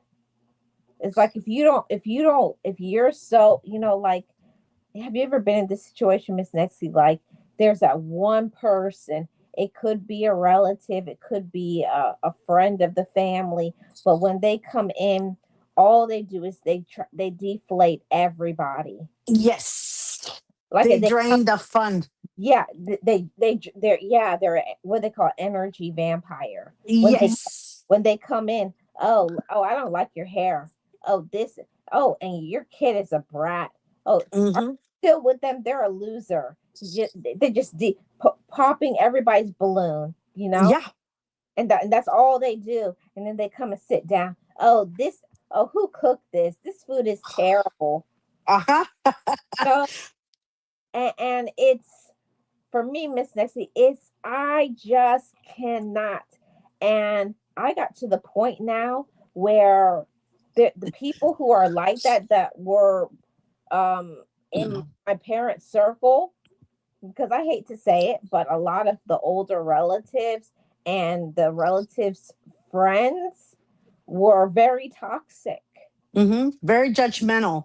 Yes, Mm. judgmental, rude, all of it, the full gamut, right? Mm-hmm. So I had to tell people, like, after my mom and dad passed away, and they're like, well, when's the next party? I was like, we have parties all the time. Well, I'm not invited. I said, exactly. So I'll think about that. Now you get it. We have parties. You're not invited, which is why we have a party. We celebrate, but you're not invited. And they But were Miss Marlene, and you they know were what I so learned? offended. So offended. You know what I learned, Marlene, Miss Marlene, from an older auntie, and this is recent, by the way. Talking to my older sister more and more about our family, because my sister and I talk all the time, right? We talk every other day, me and my sisters, but about family, and I haven't really gone with my sister as far as when she was younger, or the extended family when she was growing up. So I've been doing that as of late, now that, because I want to bring a little bit more knowledge, right, to our plate, because I know our family, my family, when I was born, is like probably like 20 years into my parents' marriage, and my sister already been 18 or 19 at this point, my older sister. So it's 20 years later, so it was different for my sister growing up than it was for me. So I've been picking her brain, and talking to her about auntie so and so. I remember she used to, when I was little, she used to be so mean. And then my sister, was telling me the other day about this auntie of mine. I said, I remember she was so brusque and so dry with her kids. And she will always, I said, I will always be in fear of her when we used to go visit. And then my sister said, well, you got to think about it. That's our mom's sister. And they grew up without a mother. Now, our aunties and my mom, they grew up without a mom, and they grew up with people that didn't really want them there. And in the time, she said, where children were supposed to be seen but not heard. Yes. So they were never given love, attention. So that's why they are the way they are. Unfortunately, she says, our parents, my mom, my aunties, they couldn't break that mold the way you and I have. And she did say this. You and our other sister and I have done that. We have a little bit, not 100%, because we still make mistakes, right? But we Right. have broken that no love showing for your children, no respecting boundaries with your children, not allowing your children to speak back to you or give you an opinion, because they're children. They're supposed to listen to you, not question what you do or say, right? So we Mhm. have broken that mold, and we're showing our children love, how to love them, how to hug them, how to everything. So as I'm talking to my sister about this, Miss Marlene, and I'm coming to this point. When my children were born, it was very difficult for me. It was uncomfortable, not difficult. It was very uncomfortable to love and say, I love you, as Mhm. they got older, or hug them and kiss them. It was kind of weird for me, even though I was brought up with a loving dad, because he's a dad, right? He wasn't like a mom can be, very huggy, kissy, whatever. So I didn't know how to do that. Like, I will show them that I love them by making sure I was there and everything. But it's the good thing for me, Miss Marlene, is that I think my eldest was like 3. No, no, no, no, no. She was 5 years old when I started therapy. The second one was 3, I'm sorry, and the little one was 1. So yeah, I had 3 kids, and they were before, like, from 5 on, under. And so I started early. And that was the first thing I said to my therapist. It feels weird. It feels very uncomfortable. It's not difficult, because I can say I love you, but I feel weird. I feel uncomfortable. And so, talking to my sister now, I understand why, Miss Marlene, it was so uncomfortable for me. Because if you were like that, like, with like, if I would tell my sisters I love you, my aunt will make fun of us. Like, what's wrong with you? Why are you telling her that you love her? Oh, Miss Nexie, you know what my family would say? If I would say to my brother, I was like, bye, I love you. And they would be like, oh my God, is he sick? Yeah. Is I he was your like, what? boyfriend? Why are you telling him? Is he your man or something? Why are you telling him you love him? Because that's exactly what they will say over there too. Yeah. Like, is And he your boyfriend or is he your man? Why are you telling him you love him? He's your no, brother. no, and they, I don't know, with this toxicity about you only say you love somebody when they were sick, about to Or die. dying. Yeah, that's the only time it would be like when they're born, they're like, Yeah. "Oh my God, I love you," because they were just born, or when you're almost out here. The only two times. Yeah, yeah, but I talking to my sister about this, I started understanding why it was so uncomfortable for me to do that. And because even my mother, Miss Marlene, she's not the lovey-dovey type. And she's not someone that is going to tell you, I love you. Bye, honey. I love you. Take care. She's not that type. Mhm. She doesn't say it. She Oh, doesn't, she oh, doesn't say it at all. Miss Nexie, you know I was me being number 10, right? When Hmm. when it came to me and my dad, because I am always forever, even though my father is not here right now, but I'm always a daddy's girl forever, my whole life Mhm. through. Okay. So my dad was never that huggy, kissy, affectionate person. But everybody was like, just give up. I was like, I tried that with that. I was like, he didn't try it with me. Come, And give me a hug, give me a yeah, kiss. and I was Miss Nick, I was relentless. You guys just don't understand. I was like, my dad would be like, bye. I was out and I would turn my back. He'd be like, you're not gonna say bye to me? And I was like, that's not how we say bye. He was like, what? I was like, give me a kiss. And he'd be like, oh my God. And I was like, then I'm not talking to you.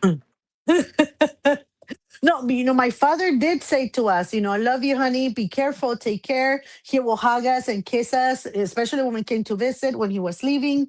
And he will hold our hands. No, he was a good dad. But I think that because I didn't have that reference from a mother's perspective, it was Hmm. kind of weird for me. It felt weird. It felt like I don't know, disconnected. It was weird. And so talking to my sister, it was the same thing. She's like, well, they come from that era where you don't say things like that because they're inappropriate. If you Yeah. tell your uncle I love you, they're gonna think that you're having some romantic Yeah. That tryst with them. it's something very weird because Dirty, it, nasty. it's dirty and nasty. It's like, what did you just say to your uncle? Yeah. What? Yeah, so for me, and this is another thing. I remember what they call discipline, which it was more like child abuse, you know. Yes, you're telling the And truth. going back to this auntie that we went to visit, that I'm telling you, I was used to be afraid of her because she was that type of person that when you see her face, it's like if it bothered her to be alive and that you were alive too. She had that mean, like, and she was nice. She would say, hi, how are you? I'm glad you guys are here.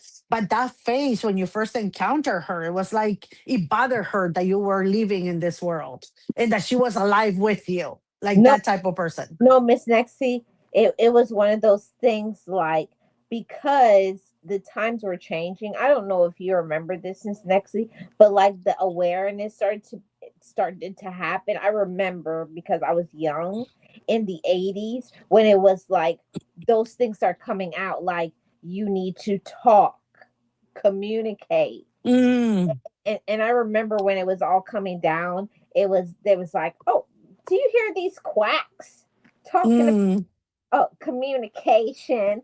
And everybody's like, oh, please, baloney. I'll never talk to my kids. And I was like, yeah. my God. No, no, that will say, I let the belt do the communication. Yeah. Yep. So But the belt will do the talking. yeah, and the this auntie, when I went one time and I was younger, and this is before the 80s, Miss Barney. I'm talking 60s, like late 60s, early 70s. That I when I was a kid, that I went to my aunt. I don't remember again if I was before 10 or yeah, I think I was before I was 10 years old. We went to visit her because she lived like a couple of hours away from us, and my sister wanted to go visit her because she had been sick, so she took me. But when we enter, she lived in this property where you had to drive a long, long driveway to get to the house, and they had a lot of greenery around, a lot of trees, coconut trees, a lot of different trees with fruits. And I used to like I was like, oh my God, there's so many fruits here, blah blah blah. So as I'm entering, we're ending the driveway on a taxi.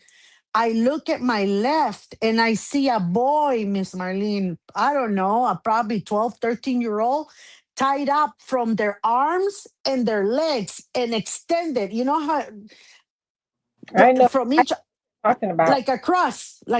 like an X. He was tied up to one tree from the right arm, to another tree from the left, and his feet were the same way, tied up, open, like literally hanging like a spider.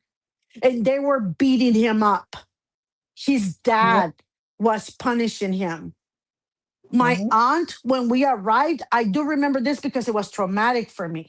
which is why this memory is in my head. And I told my sister, and she said, "Yeah, yeah, I remember." She says, "Why haven't you asked me before?" I said, "I don't know. It keeps on popping, but I keep forgetting." I said to ask you. They were hitting him, right? They were punishing. And my sister said, "Yeah, that's the way my aunt and my uncle used to punish the boys." He was tied up, Miss Marlene, tied up, and the guy was hitting him with the belt in the back. He had welts in his back, he Yep. had welts on his legs, he was bleeding. My aunt was just standing there watching, because when we got there she was just standing there making a face. And that's what I remember. And the trauma of seeing this boy getting beaten and the mom saying nothing. Mm. Miss and, Nixie, and and it's that's what panicked me. It was so weird. And that memory, Miss Marlene, has stayed in my mind all these years later. Almost what, 50 years later? I still have that memory. Miss Nixie. I remember. I'm showing my age too because I remember when you had to, if you did something, you had to turn to the corner, and like they used to do like different things. Like you had to hold one foot, and like when you got tired, or sometimes you had, Torture. yeah, it was torture tactics. You had to stand there, and they used to do some stupid stuff like you had to hold like the water, like a bottle of water over your Ooh. head. Remember when they used to, I don't know if you ever saw this one, that they put like beans and rice, and they used to make you Yep, kneel on it, on yep, top of it, with your hands carrying something on either one hand. I saw that torture. That's torture. That's child abuse, Miss yeah. Marlene. But Miss Nexty, that's how we were raised, and why do you think we're so? That's why some people are so messed up in the head. They're we have been tortured, Miss Nexty. It's what it is. It's not. Hmm. It was not discipline. No, that wasn't discipline. That was child abuse. I Yeah. was never tortured because I was a. I'm telling you, and my dad will tell me, next time you misbehave, I'm gonna do that to you. But he never did. But I used to see my friends and my cousins, like I said, get disciplined like that. I remember when we went to the, how on New Year's. I don't know if they do this in Jamaica, but a lot of Caribbean families do this on New Year's. You go to the beach on the Yeah. first of the year. You go celebrate, and you take Yeah. food, ready-made food, and you take drinks, and you're by on They- the beach You're celebrating New telling our Year's. business. You're telling Yeah, us. celebrating celebrating New Year's, right? So we go there, celebrate New Year's. Oh, we go there on Easter Sunday. We also do that on Easter Sunday. So we went to the beach. Everybody was there. We were celebrating, the New Year. We have all this food, and I remember they put like a big blanket, and we put all the foods there. And I don't know what my cousin said or he did. I'm not sure. But all I saw, Miss Marlene, was my uncle with a closed fist punch him straight on the face. Oh my. And my little cousin, he was probably like 12, 13, fell down on the sand, and he just grabbed his eye, and my uncle got closer, and my dad got up and said, "Hey, hey, hey, hey, hey, hey, what's up?" "No, no, no, no, no, this blah blah blah." My dad said, "No, no, don't." And he grabbed my cousin, got him up, and he said, "Here, go wash your face, and here, go drink this, walk over there, blah blah blah." And he took my uncle for a walk, and when he was coming back, my uncle was he looked very upset, and he looked like my uncle's cheek was really swollen, and I Oh, was he like, knocked him. He used him as a punching bag. I don't know. It looked like he was swollen. So my uncle was really like upset. They were walking back. And my cousin, Miss Marlene, his eye was literally shut down. Like it was so swollen. And my aunt said nothing. Yep. They used to always They what deserve it. no, Miss Nexie. It was called they turned a blind eye. I remember Mm. that a lot as a kid. You just turn a blind eye, or you have to forgive. You have to be forgiving. No, no, No, you you don't. don't. No, you don't forgive that. That's abuse. And I used to do And that and and you know how you said that a lot of us are messed up in the head because of that? It's true. You know, yeah. my cousins, those three boys that I'm telling you about, the one that they had tied up and these other ones, because they were my mom's sister's kids. So we used to, when my mom left, we used to hang out with them a lot. And those kids, Miss Marlene, they turned into like they were in drugs, alcohol.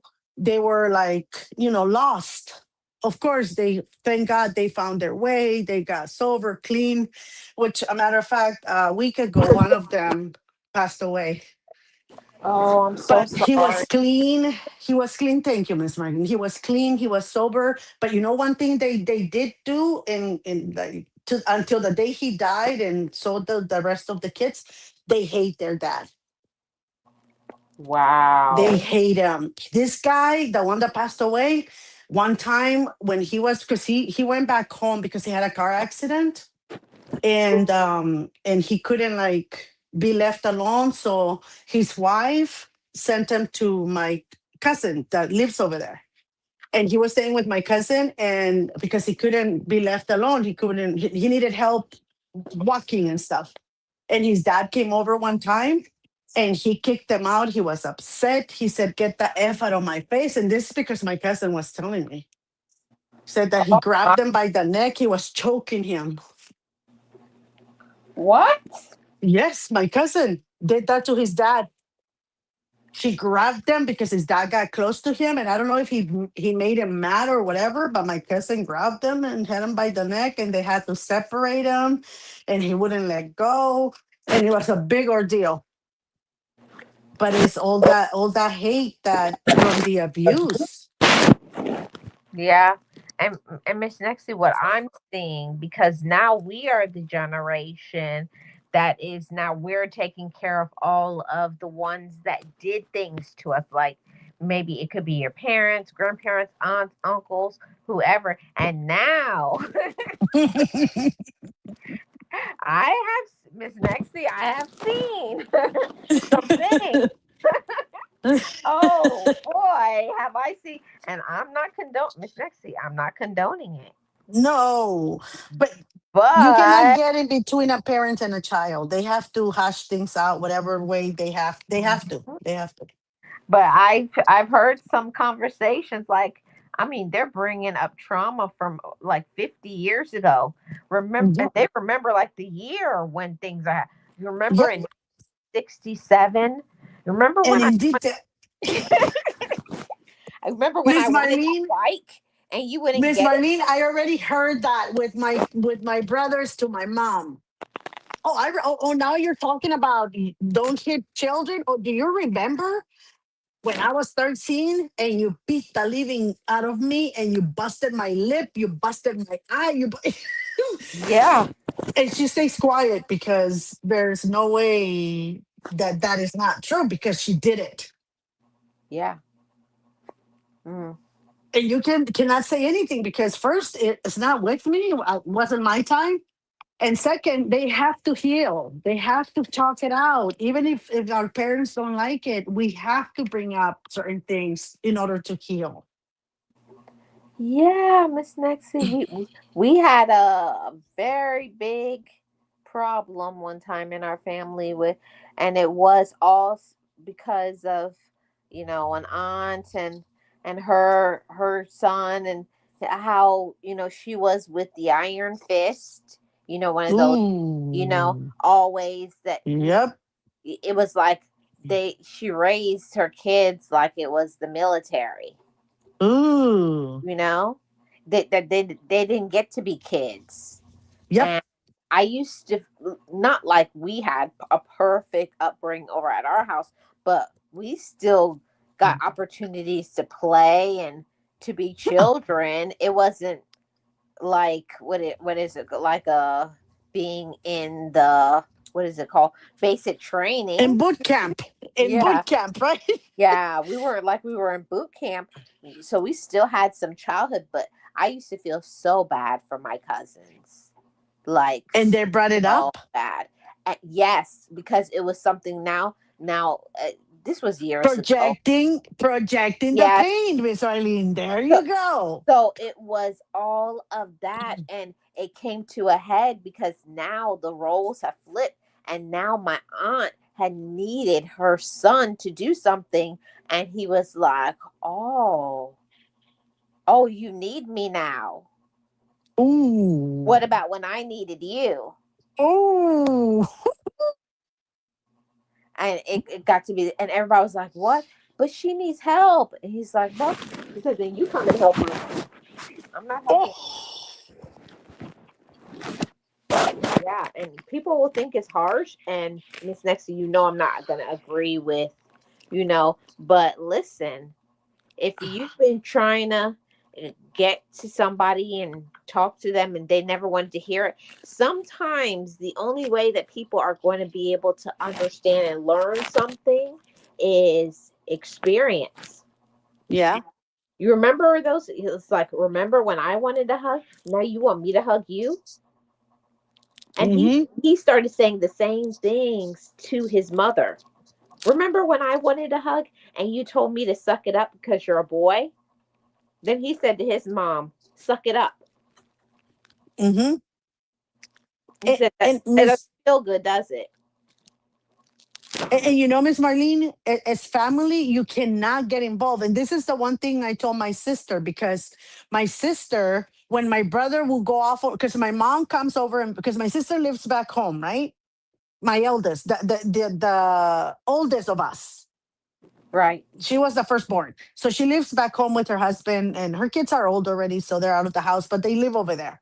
So my sister used to get in between my brother and my mom, which is the one that follows her, and the brother that follows the one after him.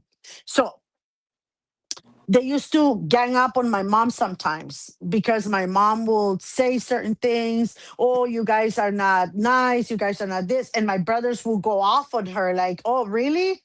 What about when you used to call me these names?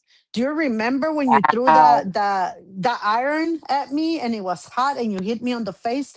You see this cat? Yeah, you did that to me. So my sister will get in between. And I told her one time, because she called me crying, that my brothers had snapped at her. And I said, let them be. I said, do not get in between them. Oh, because she said, oh, well, I mean, I have my issues with my mom, but I don't say anything. I work them on my own. I said, that's you. Let them work whatever they have to work with mom on their own. Maybe this is the only way that they can get that pain out of their chest.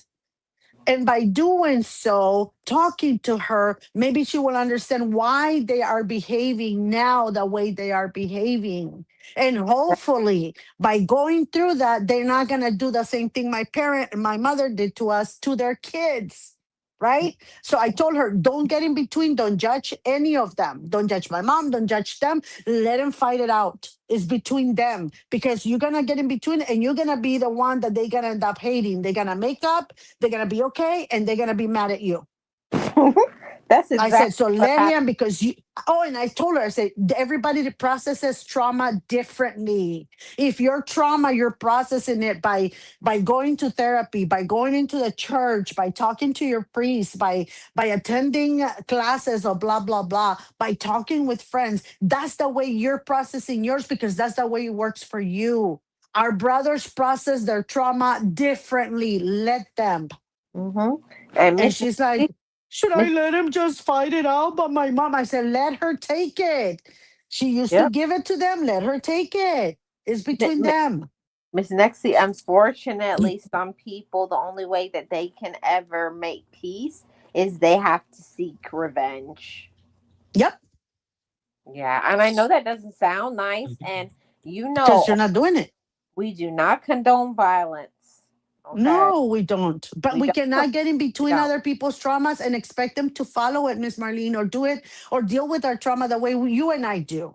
Right. Not everybody deals with it. Some people have to, as you say, not seek revenge in the way that they're gonna go unalive someone or they're gonna go fight it. No, but they're gonna give them the same, a spoonful of their own same medicine, so that they can understand what they put them through. Yeah, right? just like my cousin, what he did to his mom, my aunt. He said, "Oh, you want a hug?" So remember when I used to say, "Mom, I need a hug," and you used to tell me, "Toughen up." Why don't you toughen up? Mm, And we all thought that oh, that's so cold and harsh, but we weren't in his shoes. I could see like exactly. he turned back into that 7 or 8 year old boy. Exactly. Or 6, 5, whatever age she Yeah. was. hmm and everybody, I was like, don't get involved. Exactly. Get out Even of the though room. Let him deal with even though this. it's our relative, you still have to let people get things out in their own way. hmm Exactly. Exactly. And Miss Marlene, speaking of the way we do things, I and I've said this to you before, Miss Marlene. We've spoken about the complicated relationship or complex relationships you and I had with our mothers, right? Right. I still have yours. Unfortunately, is resting in peace now, but I still have mine. But the complicated relationships that we had with them, right? The Yeah. complexity of their characters. I tried for almost 50 years, Miss Marlene, to get this woman to love me the way that I felt I needed to be loved. I loved her very much. I'll visit her. I used to bring things. I used to do so much for her. I used to be there like at least 2 to 3 times a month. And she lives far away. She lives almost 3 hours away from me. I Oh. used to kind of take her here, take her there, bring her things, and always at her beck and call because I wanted to show her how much I loved her, even though she did not raise me, left me when I was 5. But I wanted to do this for her because that was the love that I had. I wanted her to see it, right? And I Oh. was hoping that in the same token, she was going to love me back, right? Yeah. Expecting that love back. And my ex husband used to get upset and say, "Why are you doing this? She's never going to appreciate what you do for her. She's never going to love you the way that, I don't know why you waste your time." And I will tell him, "I don't care. She's my mom and I want to do this because it feels good for me." Yeah. Right? About 5 years ago, when my dad too was sick and everything, and I spent 7 months in their house, coming of course to visit my children and everything, but I was with my dad most of the time because I was taking care of him. And so I was 7 months in their household and I was dealing with dad and I was with my mom there, in the same household. And I started seeing her the way she was behaving with my dad too. Mm. And knowing that he was sick and everything, how she was treating him, the way she is, the way she behaved. When I started It's next, actually paying attention, Miss Marlene, Miss Next. that's when the veil came out of my eyes. Oh, so I'm sorry, go on. I was gonna. I want you to, because I know, because we're good friends, but not everybody here knows. When you say dad too, what do you mean? Oh, my biological father, and then my God sent father, which is my mom's husband. Yes. The man that, raised not raised me, but was with us for 30 years. That's my mom's husband, but we call him dad too. Yeah. Or That dad that number two. that's all. That's all I wanted to clarify, because I think I could see like some question marks in the like. Yeah, I'm sorry. I'm sorry. My dad Okay. too. My I don't like Continue. we don't like to call I have a son who's not biologically mine, and he knows that in my family, all of my family, we don't use stepmother, stepson, we don't Uh, use step. We use mom 1, mom 2, and sisters and brothers. We don't yeah. use a step cousin. We don't use any of that. We don't like the step part because Even that blocks the love and the even relationship. even in laws in my family, we don't say my sister in law. We say my sister in love. Yeah, my sister in love. Yeah. And or my sister, or my brother's wife, right? But for us is we don't use stepdad. So he's that too, that number two. Okay. And so Perfect. once I started like dealing with her in that, that veil, that thing that she just needs to see my love, and she will know how much I love her, and she's gonna love me back that way. That's when I learned, Miss Marlene, that she's never going to love me or return the love that I have for you the same way, because she's not capable of doing that. She doesn't have that in her. It's not who she is. So when in those 7 months, I understood that no matter what I do, she was never going to be able to love me or appreciate my love for her, because she's not capable of doing that. So that's when I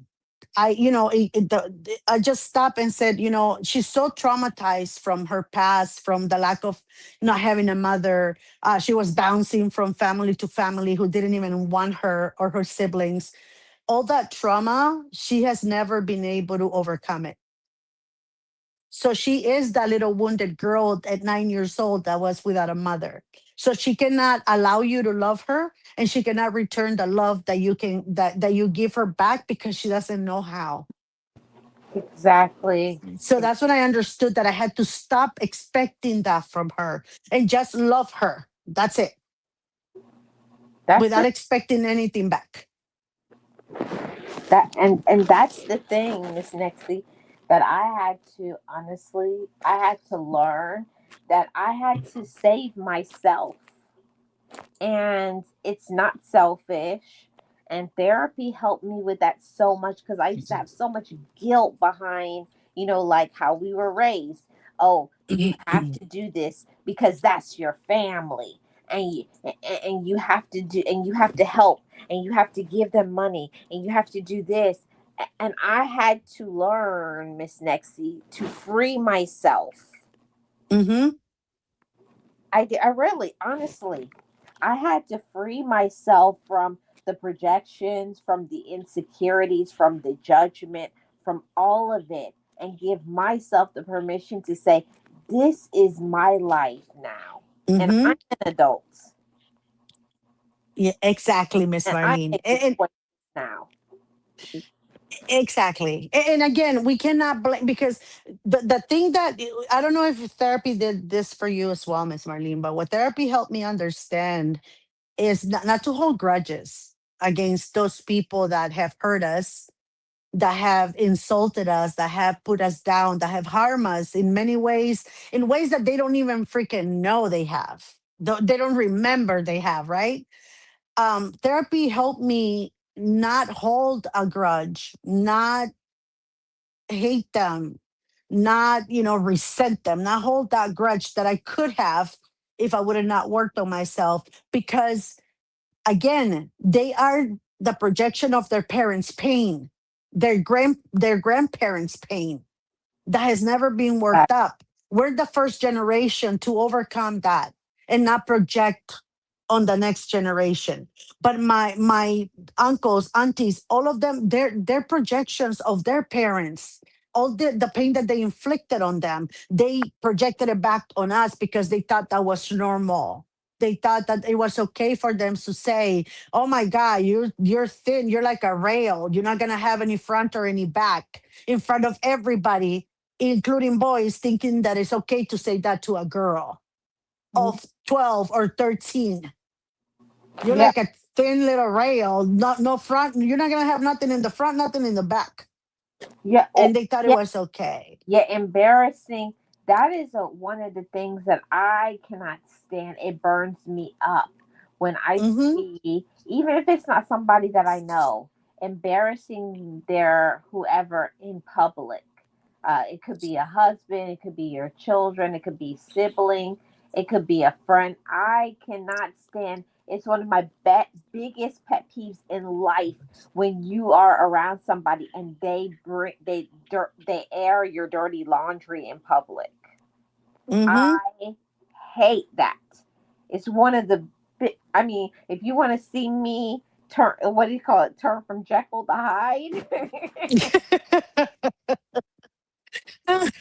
bring bring something private out in public.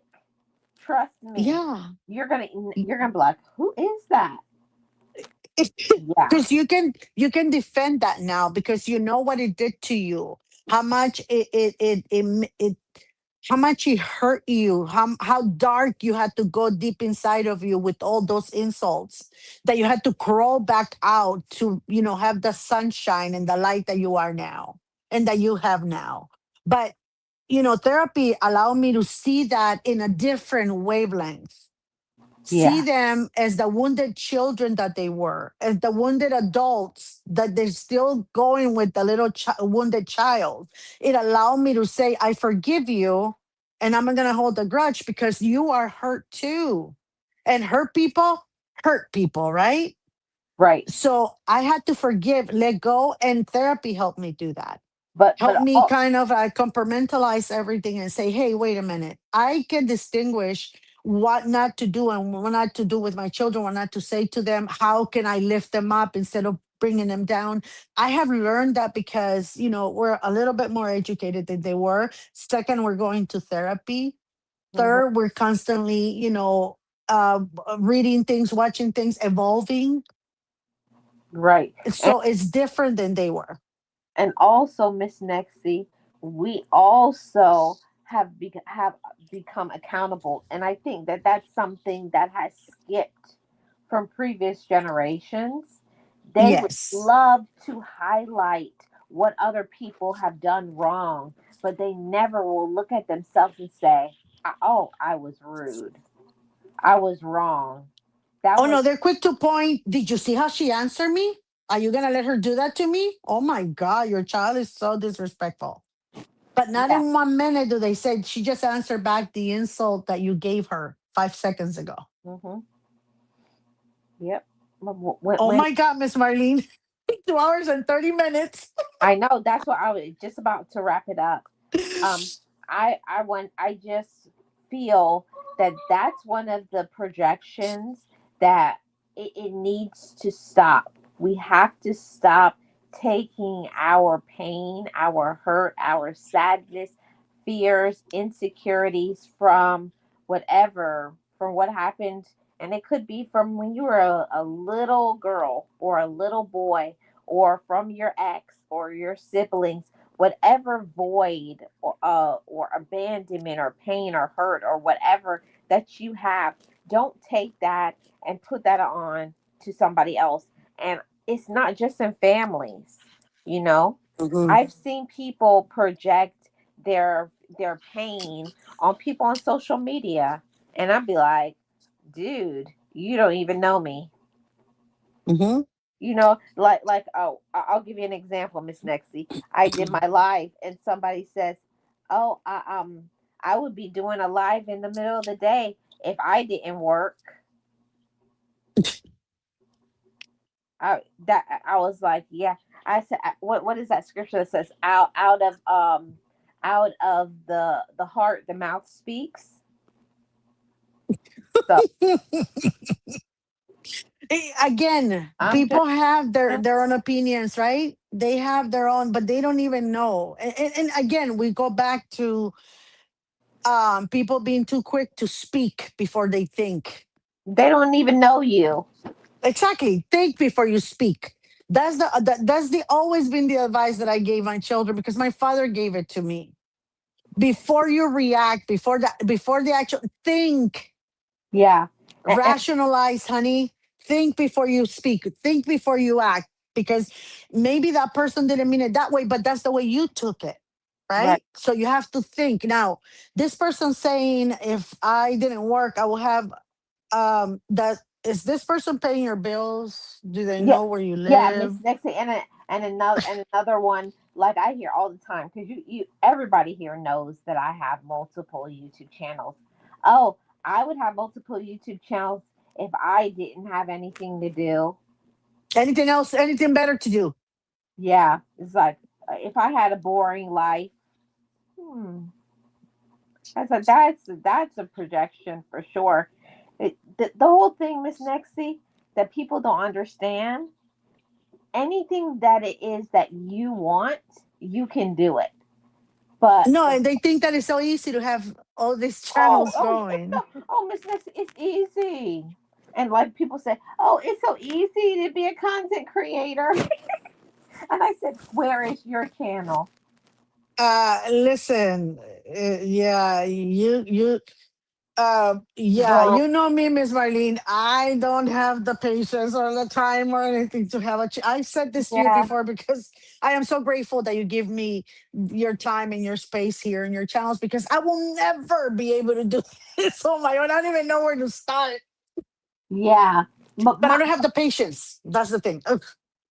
but the whole thing about it, Miss Nexie, is I you have to understand who are the ones that is it worth a response, and most of Mm-hmm. the time it's not, because I've been working with a mentor recently, and she's been teaching me how to stay grounded in my womanhood.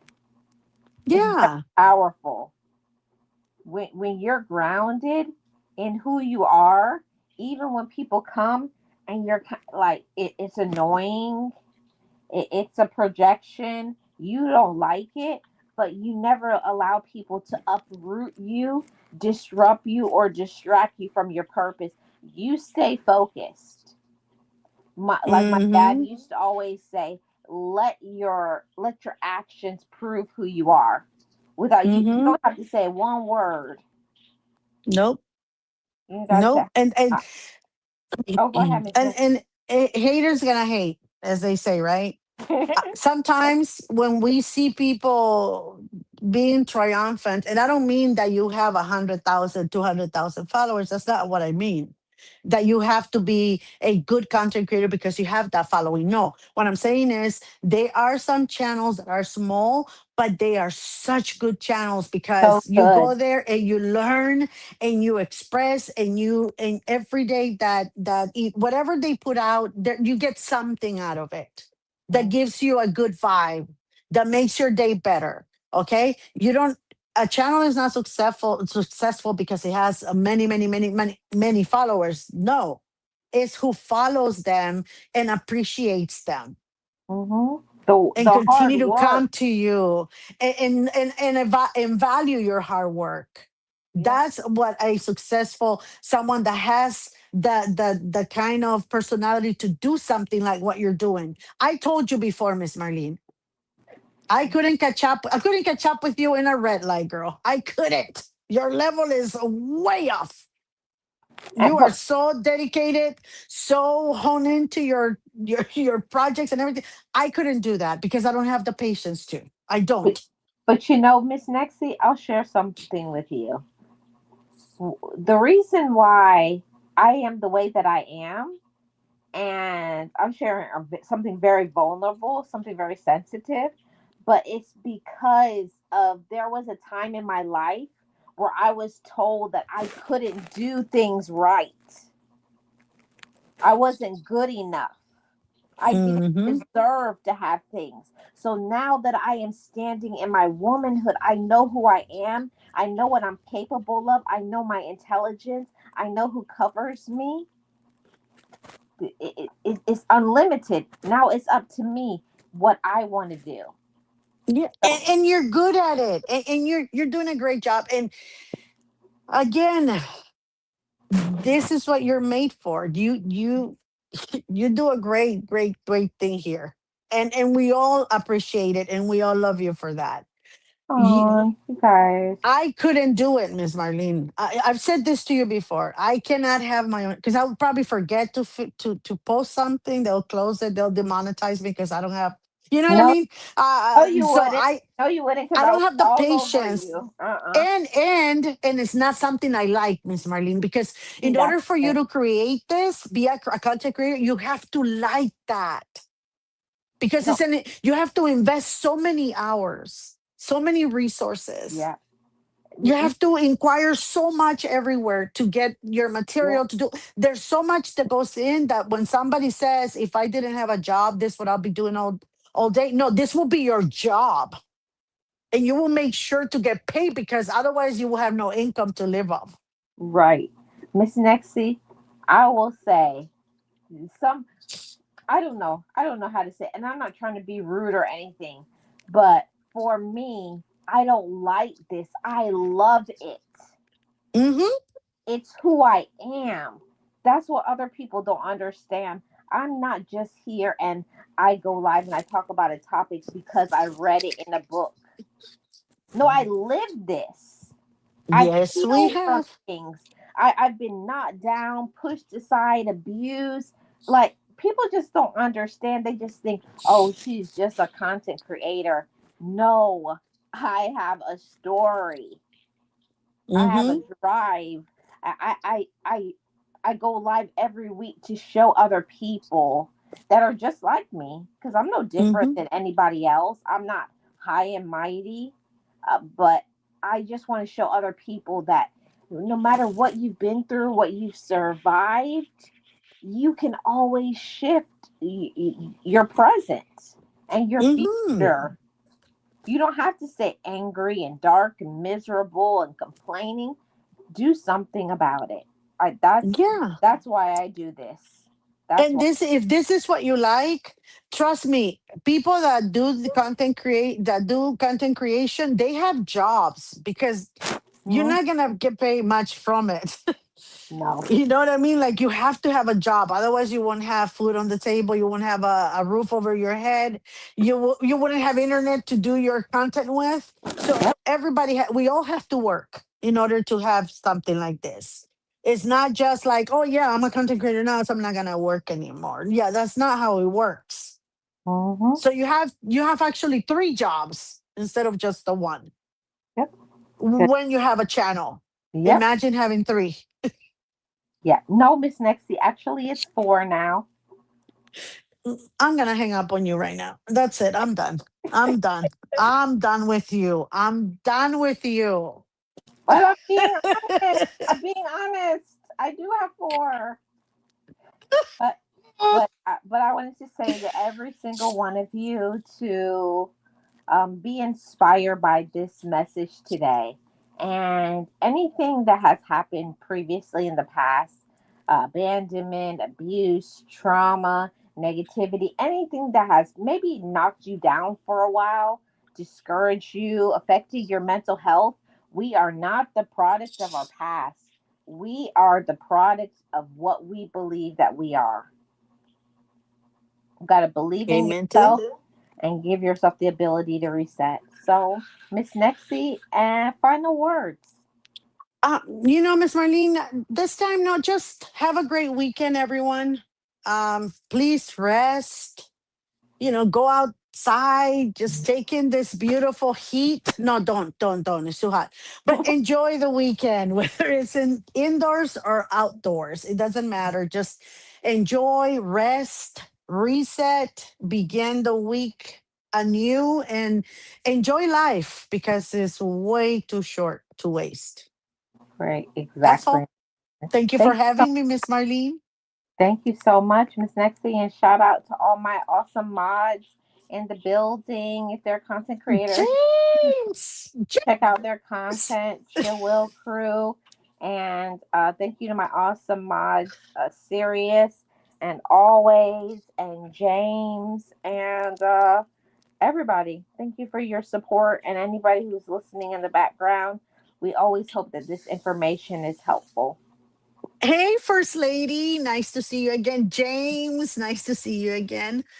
And yes, Miss Marlene, thank you for having me. And thank you, everyone, for supporting Miss Marlene. Don't forget to like, leave a comment if you're on the replay. And if you haven't subscribed, subscribe to Miss Marlene. Yes, and we will see you guys next week. See you next week. Bye, Bye. everyone.